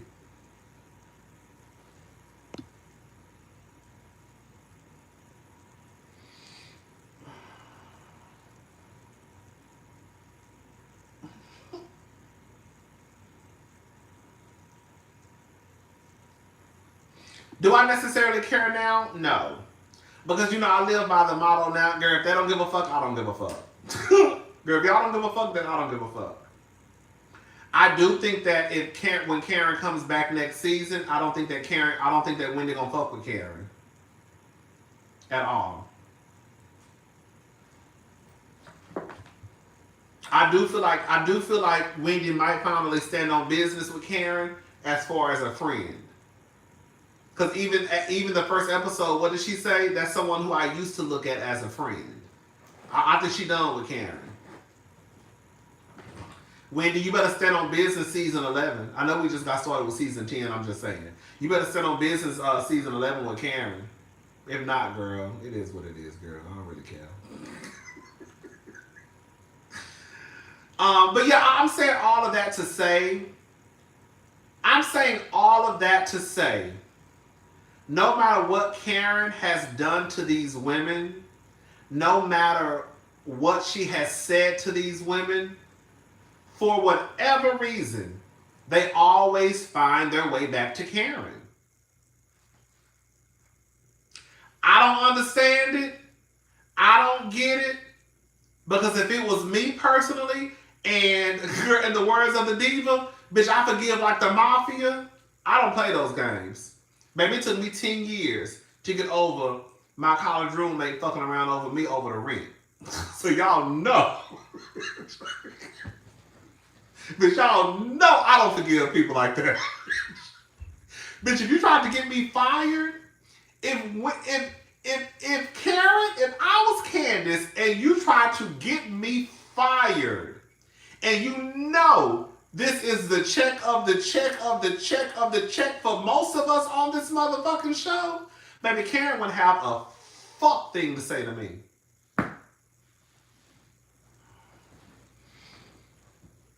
If I was with a man or a woman, friends with a man or a woman, and they tried to get me fired, girl, you wouldn't have shit to say to me. Girl, fuck you until the day we die. Girl, you tried to play with my motherfucking pocketbook, bitch. Girl, you took me saying burn in hell as though I had mental health issues. And you went to HR and you tried to get me fired. When I tell you she wouldn't have a fucking thing to say to me. But see, I'm set up different. I don't forgive people like that. Girl, I don't forgive people like that. But again, I'm different. I would treat you just like everybody. Girl, we co-workers. Girl, when we film, we film. But girl, when the camera stop, girl, don't ring my phone. That's how I would treat them. No, I can be around her because I ain't losing this check no time soon. But girl, we not cool. We not cool like that. Girl, no. But yeah, all I'm saying is, I'm saying all of that to say that it doesn't matter what Karen does, they always forgive Karen. And that right there, to me, is a testament that like Karen really is in charge of the girls. Because they always forgive Karen. They always, it finally took last season for Karen to go around the room and give the girls shout outs, for Wendy to finally realize that Karen really don't fuck with you, even though she ain't never fuck with you. For Wendy to finally realize that, oh, this bitch really don't fuck with me. But up until that, they all really still, the only person who they did not have respect for was Giselle.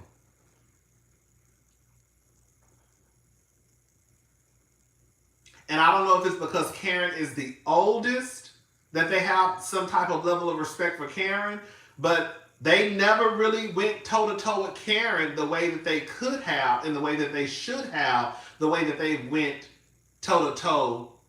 Well, I can't say toe-to-toe because Giselle, girl. The way that they've cussed Giselle out. Because I don't think they have respect for Giselle. I think there's a level of respect for whatever reason there for Karen. You think it's because Karen is a fan favorite? Oh yeah, Monique is back. She's not back on the show quite yet.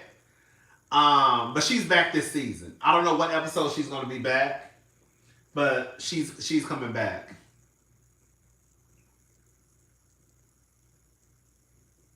Thank you, Hero. Thank you so much. Thank you.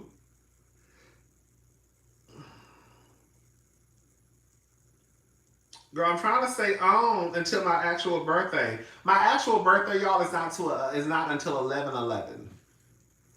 So I'm trying to stay on until 11/11 because that's my actual birthday. Okay, I'm gonna set my alarm for 11:10. Okay. But yeah, Karen is going to come back next season. I'm sure she'll probably have, like, they're probably going to add an ending to this season. Oh, there go Brittany, y'all. Monique got a bird called the SPCA Danger. LOL. Oh, hey, Brittany. Josh, give a shout out to my friend Brittany, y'all. Her birthday was October the 4th, even though we're, like, completely different. I didn't see her in the chat. So shout out to Brittany. The girls know who Brittany. They know who Brittany. Some of y'all might not know, but some of the girls know who Brittany be. Yes.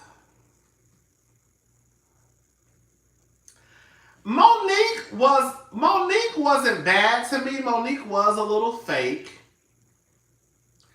Monique was fake, and Monique was doing what she felt like she needed to do.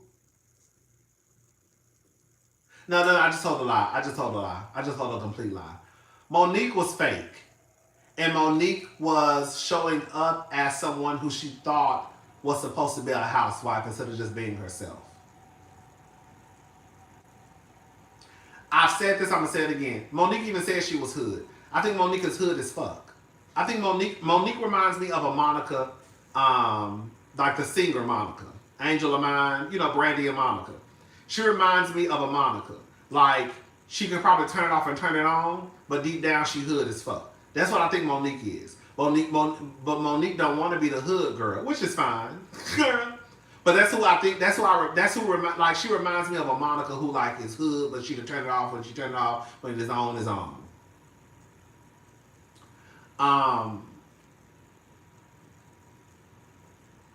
But I just felt like Monique had all the ingredients to be a good housewife. I just think that when you mix them together, girl, y'all forgot the eggs.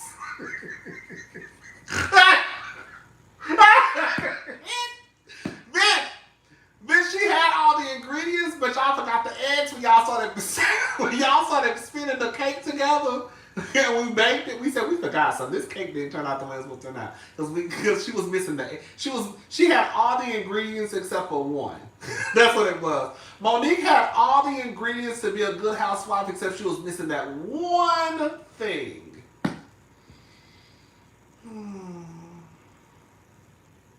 And I tried to tell the girls that Monique is not that interesting. I think that Monique is another girl who was propped up by the viewers because the viewers didn't like Candace. So because they didn't like Candace, the most important one, the eggs, baby, hello. Girl, fuck that. Girl, the cake mix. We had all the ingredients. Girl, listen. When it came to Monique had all the ingredients except the cake mix. Okay? She had the eggs, she had the vegetable oil, she had the butter. Girl, she had the icing, but girl, she did not have the Duncan Hines cake mix. And that's where she fell flat. Girl, she didn't have the cake mix. She had all the ingredients except the most important ingredient, which was a cake mix. You know, when I make a cake, I make it out of the box. I'm not no cook, so I do box cakes. Okay, but yeah, I just think that once she got on, okay, girl, I cannot cook. Once she got on Love and Marriage DC, I think that people started to realize, oh, they don't necessarily like Monique. And I actually was defending Monique on Love and Marriage DC. Come on, box cakes.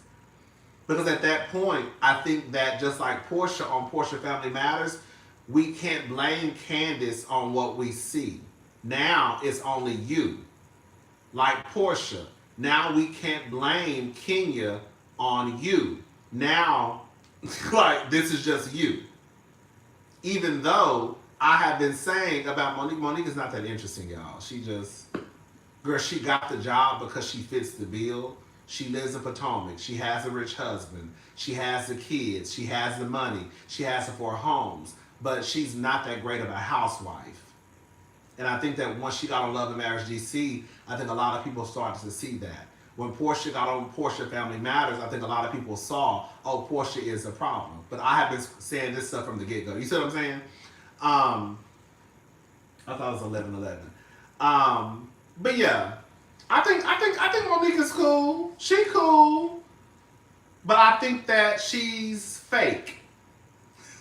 That's what it is. I think she's fake. I don't think she shows, like, I don't care what you say about Candace Dillard Bassett. I don't care what you say about Candace. You can never say that she showed up not being her authentic self. Now, whether you like her, that's, you know, of course, that's up to you. But what I'm saying is Candace has always put who she is out there. Whether I'm going to cry, whether I'm going to yell, scream, look like a spoiled princess, look like a brat, she always was her authentic self.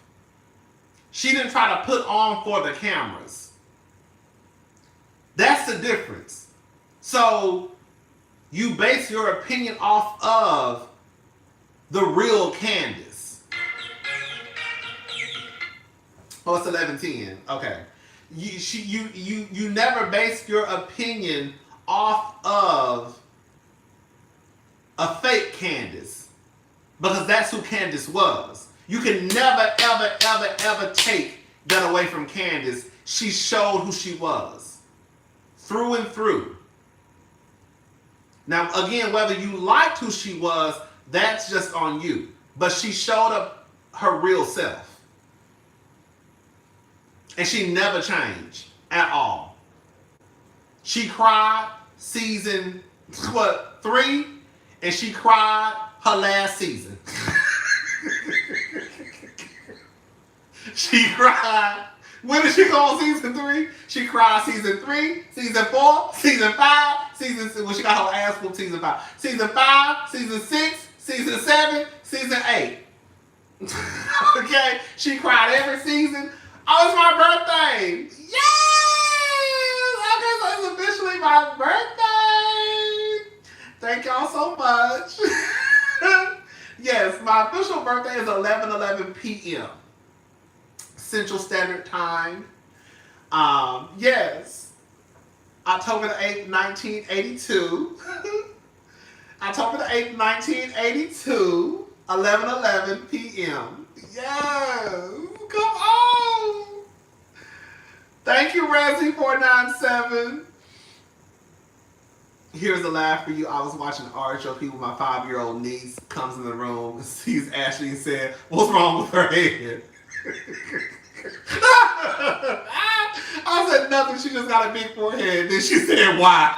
Okay, you know the kids. Let me tell you something. And I know you're not lying, cause the kids always gonna ask you why. Okay, why? Girl, get out my room. They gonna always ask you why. Girl, let's take a sip of champagne, y'all. Yes.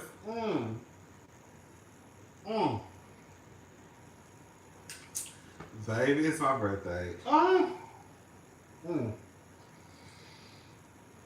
Thank y'all. Thank y'all so much. But yeah, back to what I was saying. I'm so excited. Y'all know any other time, girl, I'll be crying, girl, birthday girl, crying and shit, girl, depressed, sad. Okay? Anyways, but yeah, I don't know how Monique is gonna do this season. I think it's a good move for her to come back as a friend. But I think that she's already rubbing people wrong already. Oh, happy birthday, Miss Crocs! Happy birthday, Miss Crocs 76. Shout out to all the Libras. Shout out to everyone who has a birthday today. But you know, she didn't want to take a new picture for the show. She said that she was busy, so they went and changed her season 5 purple dress, and they just made it green. And then, you know, she didn't go to the premiere. Are you 43 to be exact? Actually, you just turned 43. Yes, I just turned 43 2 minutes ago. Okay? I just turned 43 2 minutes ago at 11:11. Mm-hmm. October the 8th, 1982, 11:11 p.m. Central Standard Time. But yeah. What was I saying about Monique? Oh yeah, she didn't go to the premiere. Thank you, VBX. Vibe X. Thank you so much. Thank you. You know, she didn't go to the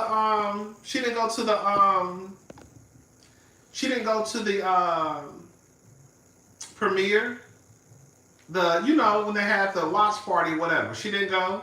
So I'm like, girl, why is she even on the show if she, I don't know, if you're gonna be on the show, be on the show. Does that make sense what I'm saying? Like, if you're gonna participate, just participate all the way. Monique has locks now. Girl, you have a whole completely different hairstyle. You're like, fade your voice, oh well, happy birthday. You're so stupid, baby. But it's stuff like that. Thank you, Akila. Thank you so much. It's stuff like that where it's like, Monique, you already coming back, and I see a lot of people talking about it. Like, girl, you come back and you don't wanna, you don't want to like participate in the photo shoot. You don't want to go to the, I don't know, maybe she has something going on. I don't know. It's just like weird to me. Like, why even come back if you're not going to be, girl, why come back if you're not going to come back? That's all I'm saying. That's all I'm saying.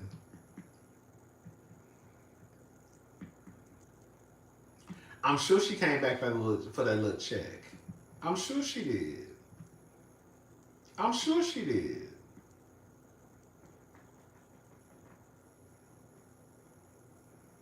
And that's a part. Can I be honest, y'all?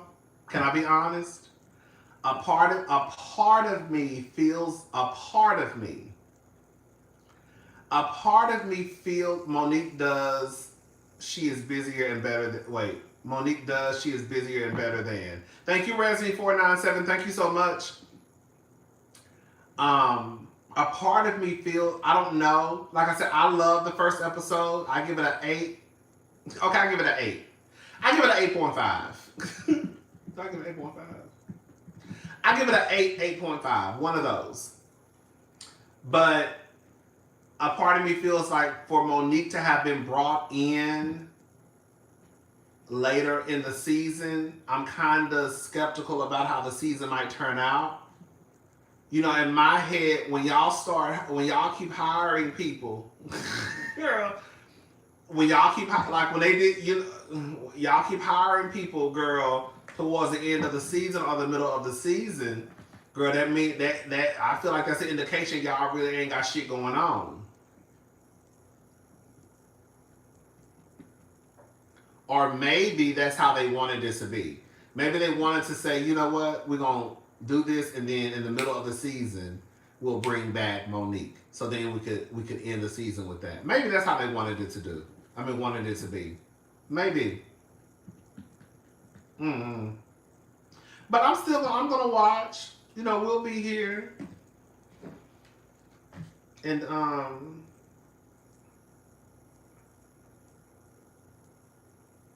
me see something. We'll see what happens. Girl, they still not. Girl, I don't think I'm going to RoboCon, y'all. They still say. Anyways, girl, fuck them.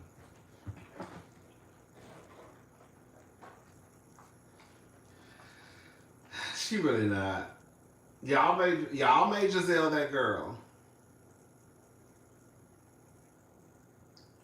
Giselle has her funny moments, but for the most part, you know, her house tacky, her fashion's tacky, her wigs be tacky.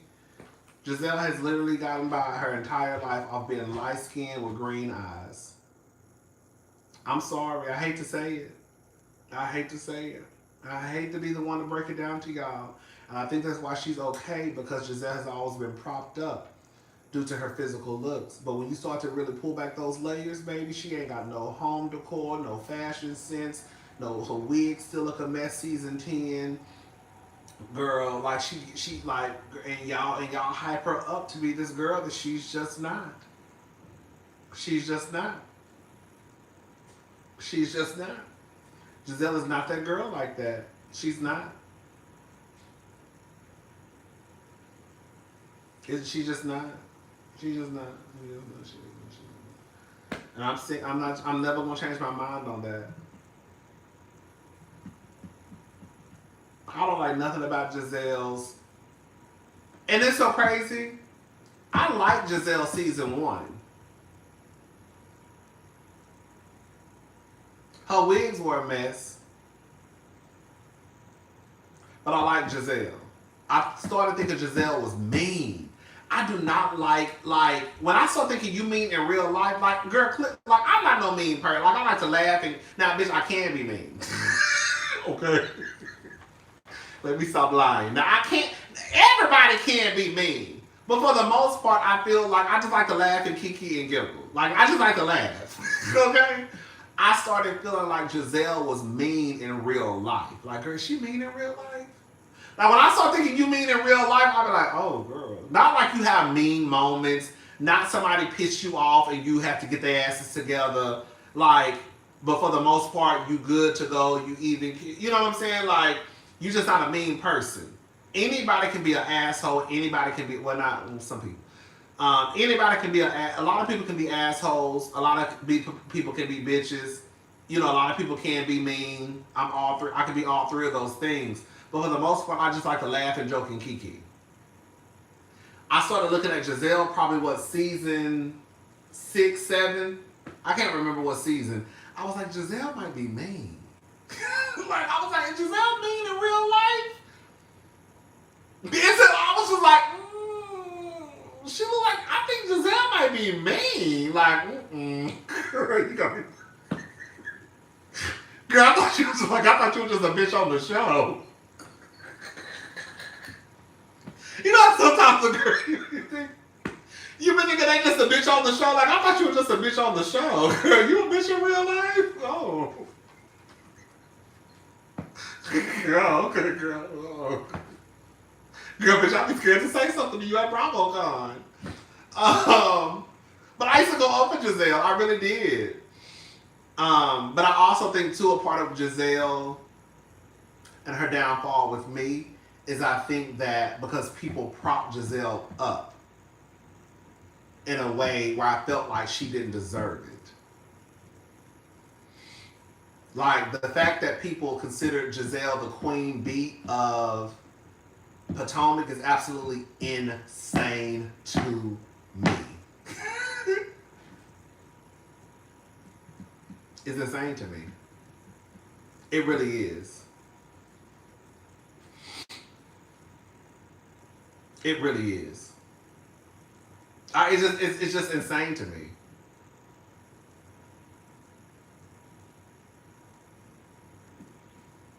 I think that Karen and Giselle used to fight and fuss. Because this is the thing. Everybody, the problem is everybody wants to be the Nene and the Kenya of the show. I think that when Potomac first started out, Kenya and I think that Karen and Giselle were both wanting to be the Nene of the show. I think that once Karen realized, oh, the viewers fuck with me, I don't have to have the title. I think she kind of backed away. If you go back and you kind of watch, you could tell this. I can't remember what season because I didn't watch season 2, but I felt like they both were like aiming for that head bitch in charge spot, and I think that Karen started to kind of back away from it. But I think that in the end, it's still Karen though, just out of the respect again that they have for Karen. They don't fuck with Giselle like that. They don't respect Giselle. I don't know if they necessarily like Karen, but they have respect for Karen. And that's why, to me, Karen is the head bitch in charge. Just out of the respect. Karen can do what the fuck she want to do to those girls. And for whatever dumbass reason, they still forgive Karen. I don't know. It's weird to me. They still respect Karen. Even when Wendy could drag Karen, she still don't drag Karen. Wendy could have came back this episode and said, "Fuck her." I'm still, girl. That's what I would have said. That's what I said. Girl, fuck that bitch. I'm still not over what the fuck. I'm still not over the stuff she pulled at the motherfucking reunion. Because that's what I would have said. Right there in front of everybody. But Wendy is going to take the high road. I'm going to take the low road. Girl, pull that motherfucking stunt. Now, I ain't got no problem with my girl Candace. How the fuck she going to think Candace? And Candace not even on the motherfucking show. I'd have been sitting right there in Giselle's living room, cussing Karen ass the fuck out for playing in my goddamn face. But again, Wendy is gonna take the high road. You know, she classy based. I'm a little gutter snipish. Thank you, Margaret. Margaret. Is it Margaret? Thank you, Margaret Lewis. Thank you, 2727. Thank you so much. Yeah. I would have cussed their ass out. Because you got me fucked up. Playing in my face. After I had your back. And you still played in my face after the reunion?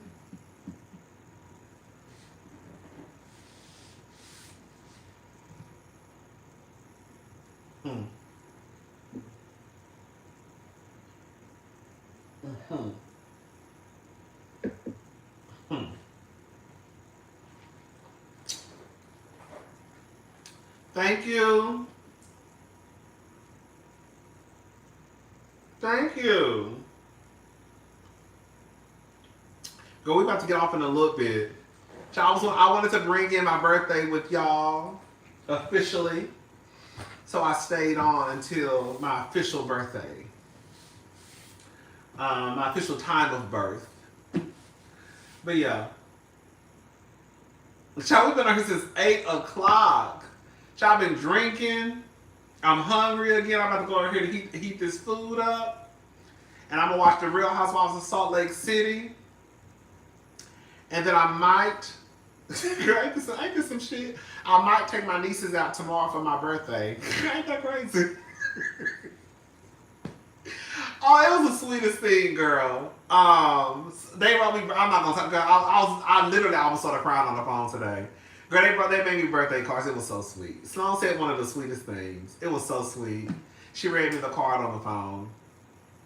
But yeah, so they made me birthday cards, and so I was like, maybe I might take them. We might go just get ice cream. Yeah, if I'm not busy. I may go pick them up from school, and then we go get some ice cream. Cause they still have to go. They still have school on Friday. You know what I'm saying? So we might just go get some ice cream, and then yeah, I might just do that, and then just take them home, and then I just come back home because it's a school night. They really are cute. I still have some. I think I still have all their cards in my closet. I keep all their cards. It's so sweet. So yeah. But anyways, that's all I have to talk about, y'all. Baby, ice cream higher than a motherfucker. Baby, who you telling? Who just said that? Baby, ice cream is high as hell. Ice cream is high as hell. Bitch, let me tell y'all something. Girl, I remember one time we went to this place called Creamery. It's in the Galleria area. And I was like, oh, we're going to go get some ice cream. We go to Creamery, bitch. Y'all will not believe how much I spent on ice cream.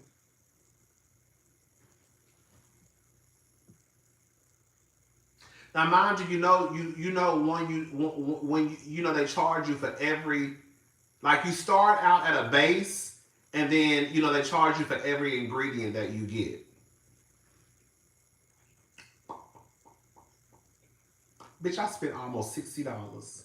$60 basically for ice cream. Bitch, y'all heard the fuck I just said? Did y'all hear the fuck I just said? Bitch, I spent $60 on motherfucking ice cream. Bitch, no. Bitch, it was 50 something. No, it was me, my nieces, and my sister.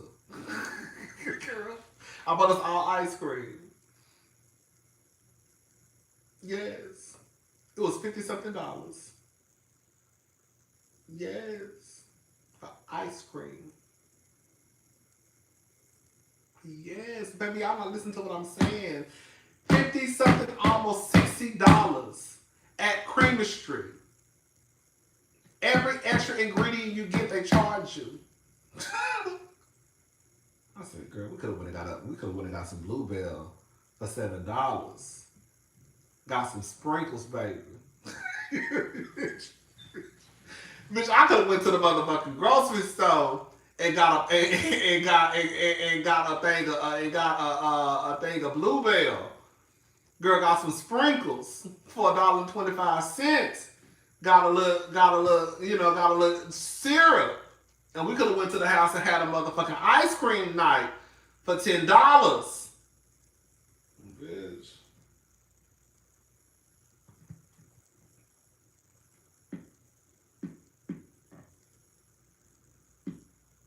Bitch, I still ain't took these shoes, baby. Baby, these shoes still right here. I'm taking them back. Girl, I gotta take a back. Baby, these shoes still right here. Bitch, look at this shit, bitch. When I tell you, bitch, I really need to call. I haven't called. I need to call because I feel like if I keep waiting, they're gonna tell me it's too late. Baby, look at these motherfucking shoes. Bitch, I'm so motherfucking pissed off. I am still pissed off, but I be forgetting. I need to sit them on my counter so I can remember. Bitch, I am so pissed off about these motherfucking shoes. Y'all do not understand. Do not get me started on these motherfucking shoes.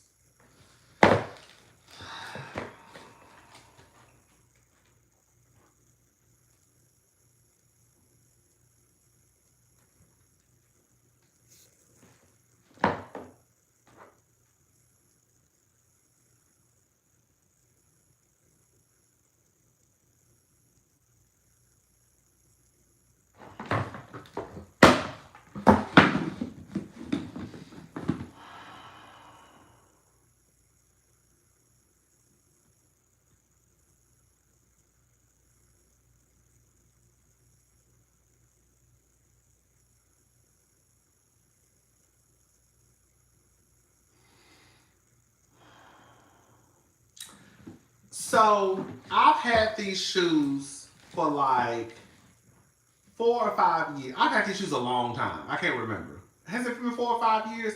I can't remember. It's been some years. No, they're supposed to be black. No, hell no, hell no. These ain't no Louboutins, okay? These are some Balenciagas.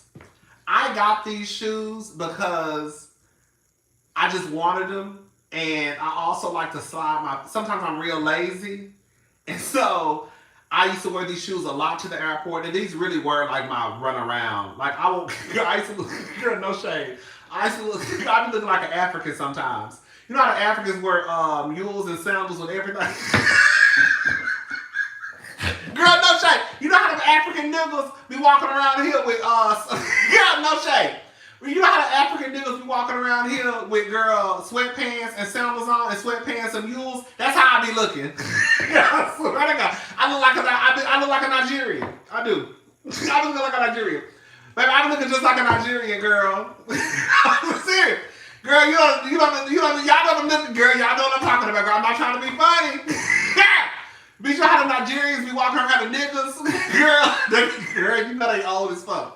Girl, you know they be at least 40, 45, around my age range. And they walk around here and they have on mules and sandals with everything. It don't matter. Girl, that's how I be looking. Because I wore these shoes with everything.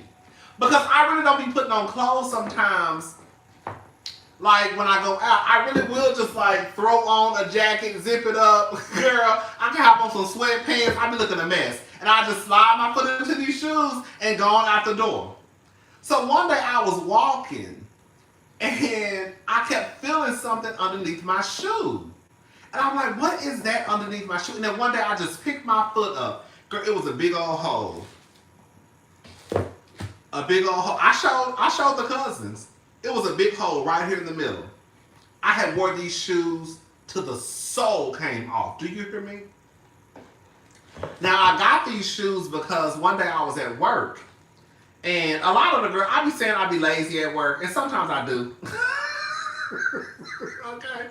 But for the most part, I really used to try to work. And so one day we were having a contest at work. I didn't know nothing about the contest. I used to work overnight towards the end. So I used to go to work, just put my headphones in, listen to YouTube for the whole shift, and go about my business. And then one day my manager called me in the office. They were like, hey, I need you to come to the office. I'm like, ooh, girl, what the fuck they want?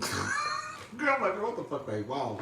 So I go in there, I already got an attitude, because I don't know what I done did. I ain't even did nothing to nobody, girl. I don't even be talking to these hoes.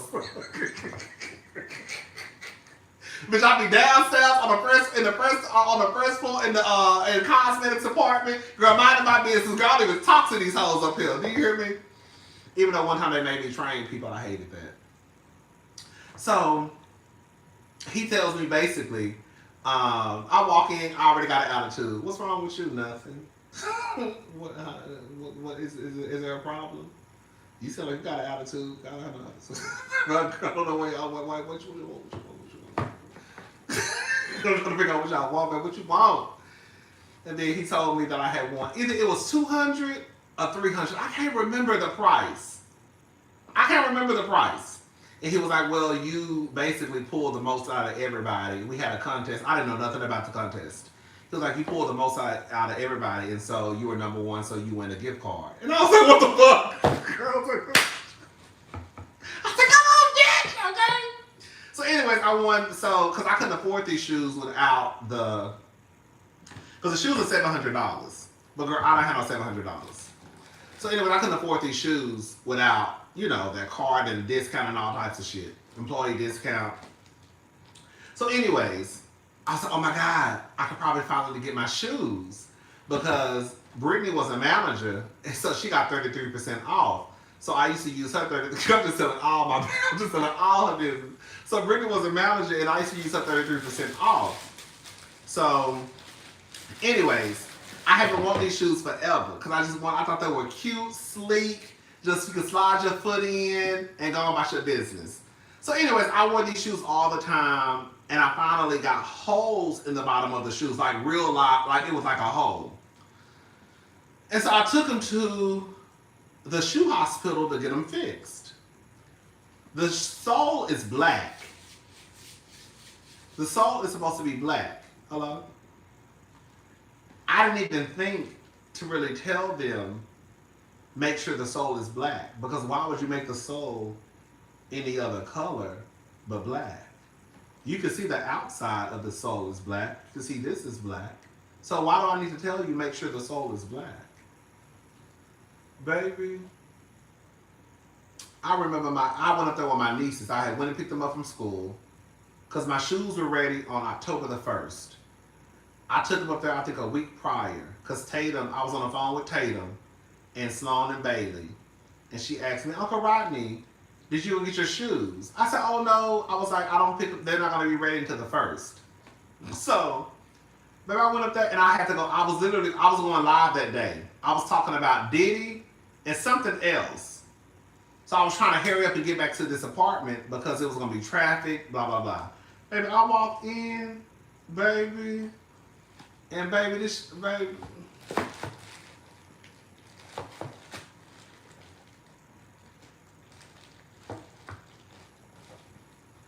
when I tell you, sir, bitch, you better be glad. You know what I wanted to say was, bitch, you better be glad I gotta go. Bitch, I gotta go to work. Bitch, I'm coming back up to this motherfucker. But yeah, I'm taking these shoes back up here, girl. So when I walked in, it was me, Tatum, Bailey, and Simone. Baby, this sole was 100. I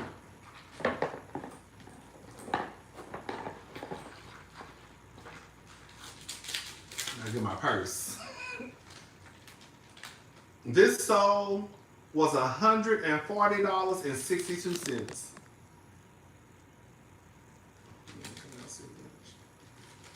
Can y'all see?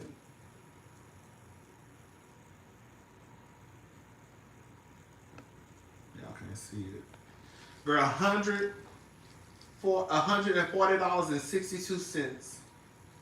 And I should have known something was up because they told me that I had to pay right then, and it's no refunds. And it said on the receipt too. Let me show you.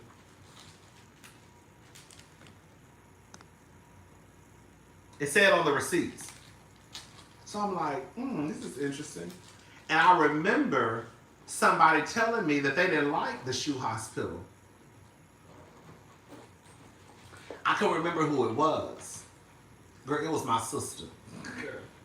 I told this story the other day, so some of y'all already heard this story. So back in the day, girl, I'm taking these motherfucking shoes right back up there. Bitch, I'm not walking around here with no motherfucking chestnut brown sole, bitch. And then the thing that really pissed me off, bitch, the thing that really pissed me off is right here.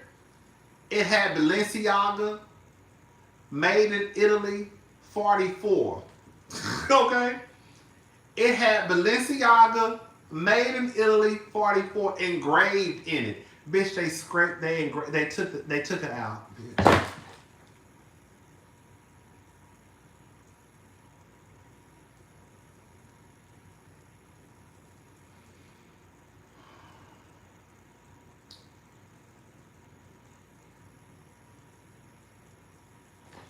Bitch, I couldn't even afford these motherfucking shoes. Okay? Bitch, I couldn't even afford these motherfucking shoes. And I finally got my hands on them. Girl, I finally got my hands on these motherfuckers. And girl, I wore these shoes to the core, bitch. And I bring them up to y'all to fix them, and y'all give me a black and chestnut brown sole.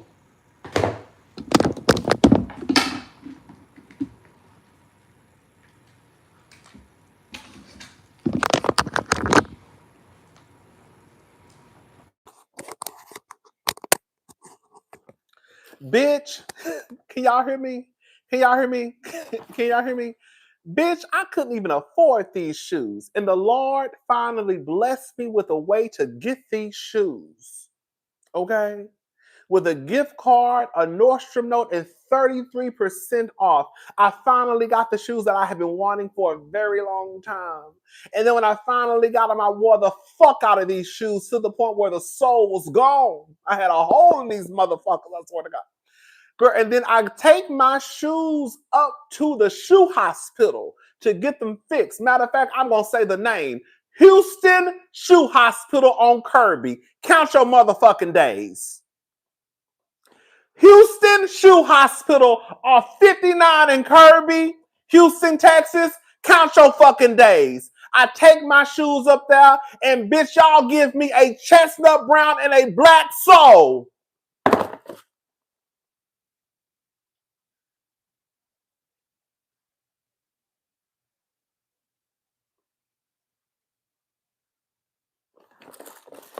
Bitch, y'all gave me a chestnut brown and a black sole.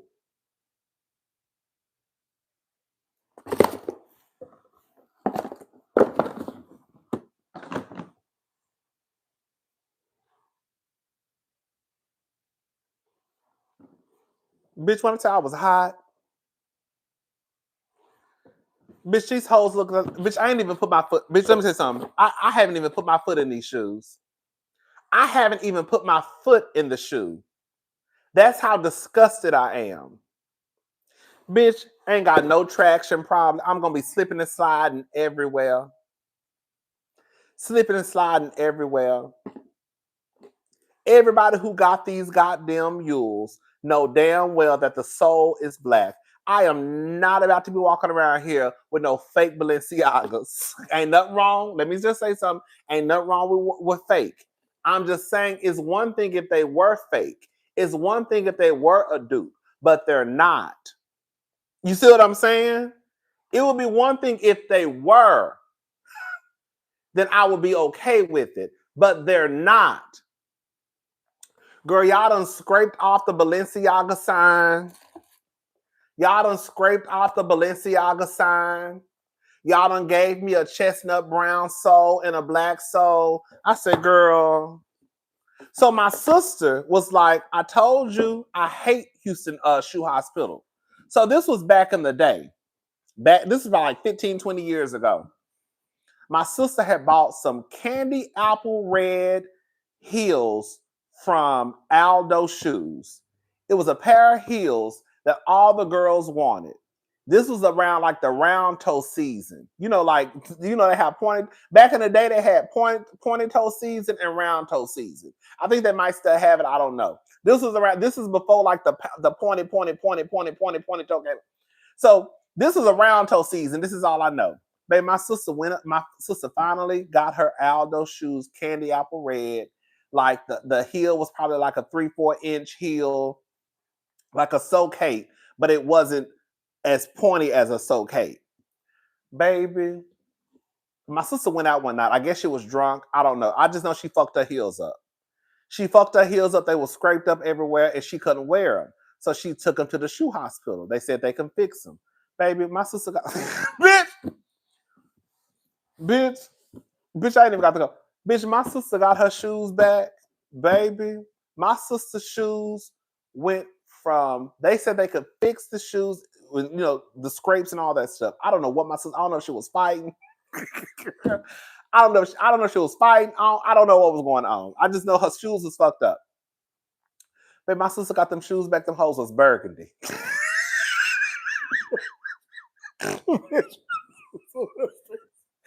Bitch, my sister had some candy apple red shoes. They said they could fix the shoes.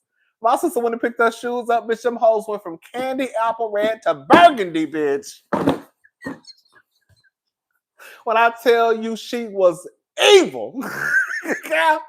And I couldn't remember. I was like, I remember somebody telling me they didn't like Houston Shoe Hospital. Even though I read the reviews are good.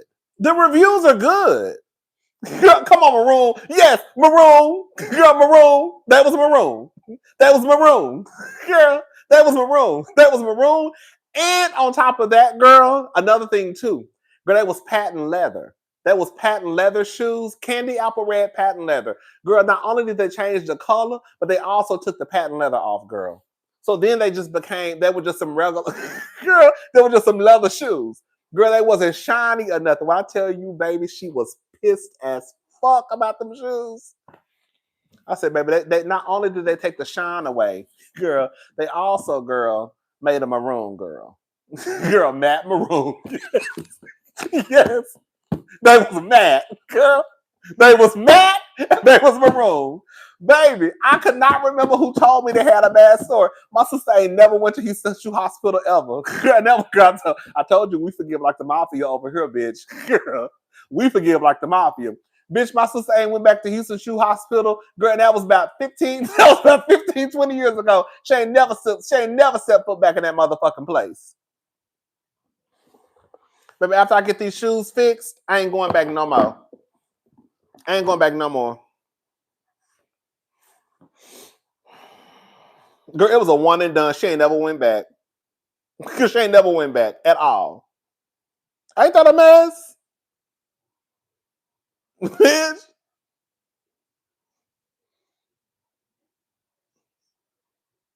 Yes. They took it was that they were patent leather. They changed it to matte and changed the color. I said, oh girl. Babe, she was pissed as fuck. Pissed.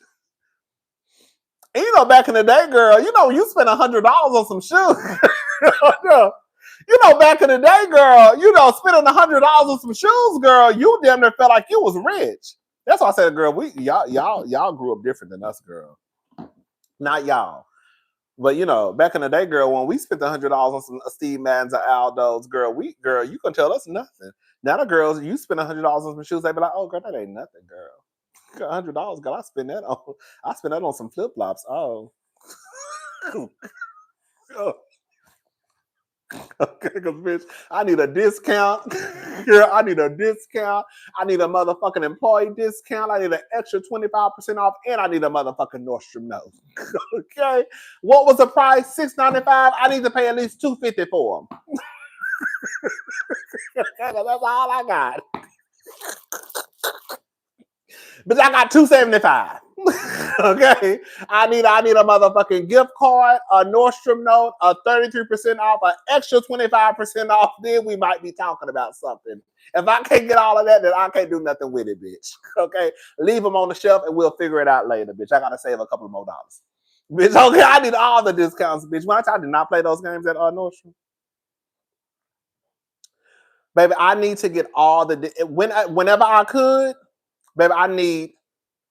Matter of fact, I need the shoe to go on sale. I need it to have an additional 25% off. Okay. Then I need to use your 33% employee discount. And then I need a Nordstrom note for $20. Okay, bitch. I need a sale, an additional 25%. I need a 33% employee discount, and I need a $10 or $20 Nordstrom note. Bitch, I don't play. Bitch, let me tell you something. Bitch, hello? Fuck y'all think I am. Bitch, I need all of that. I need 33%. Okay? I need 33%, bro.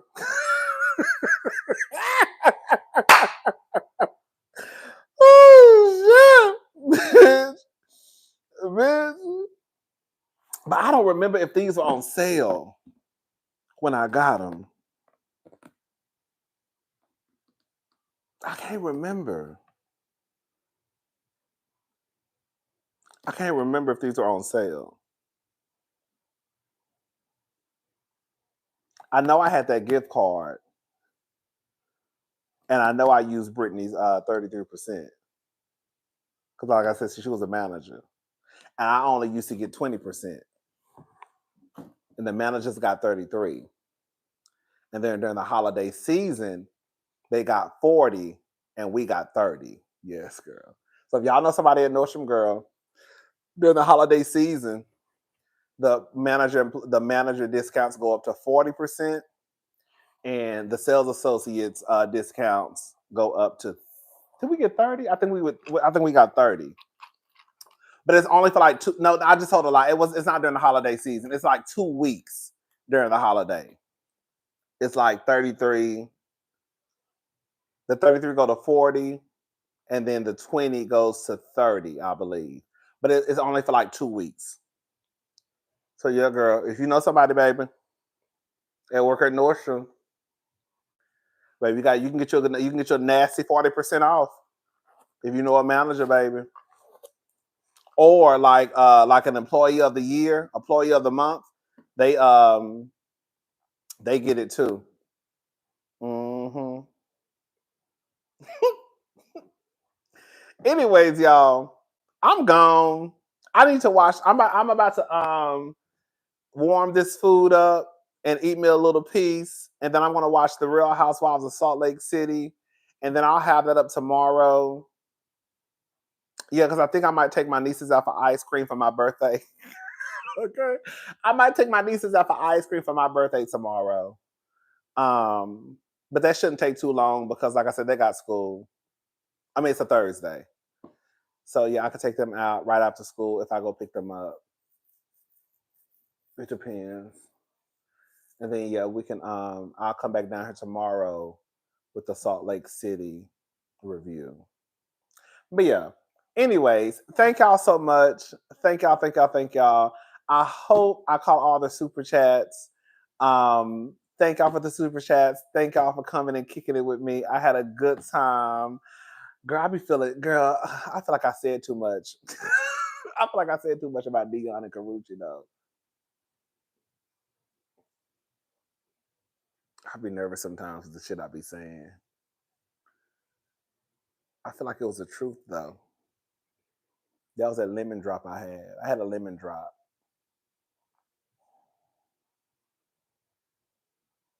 I already said it, girl. I can't do shit about it. All right, y'all. I'm gone. Thank y'all so much. Y'all have a good night. I will see y'all tomorrow. Bye.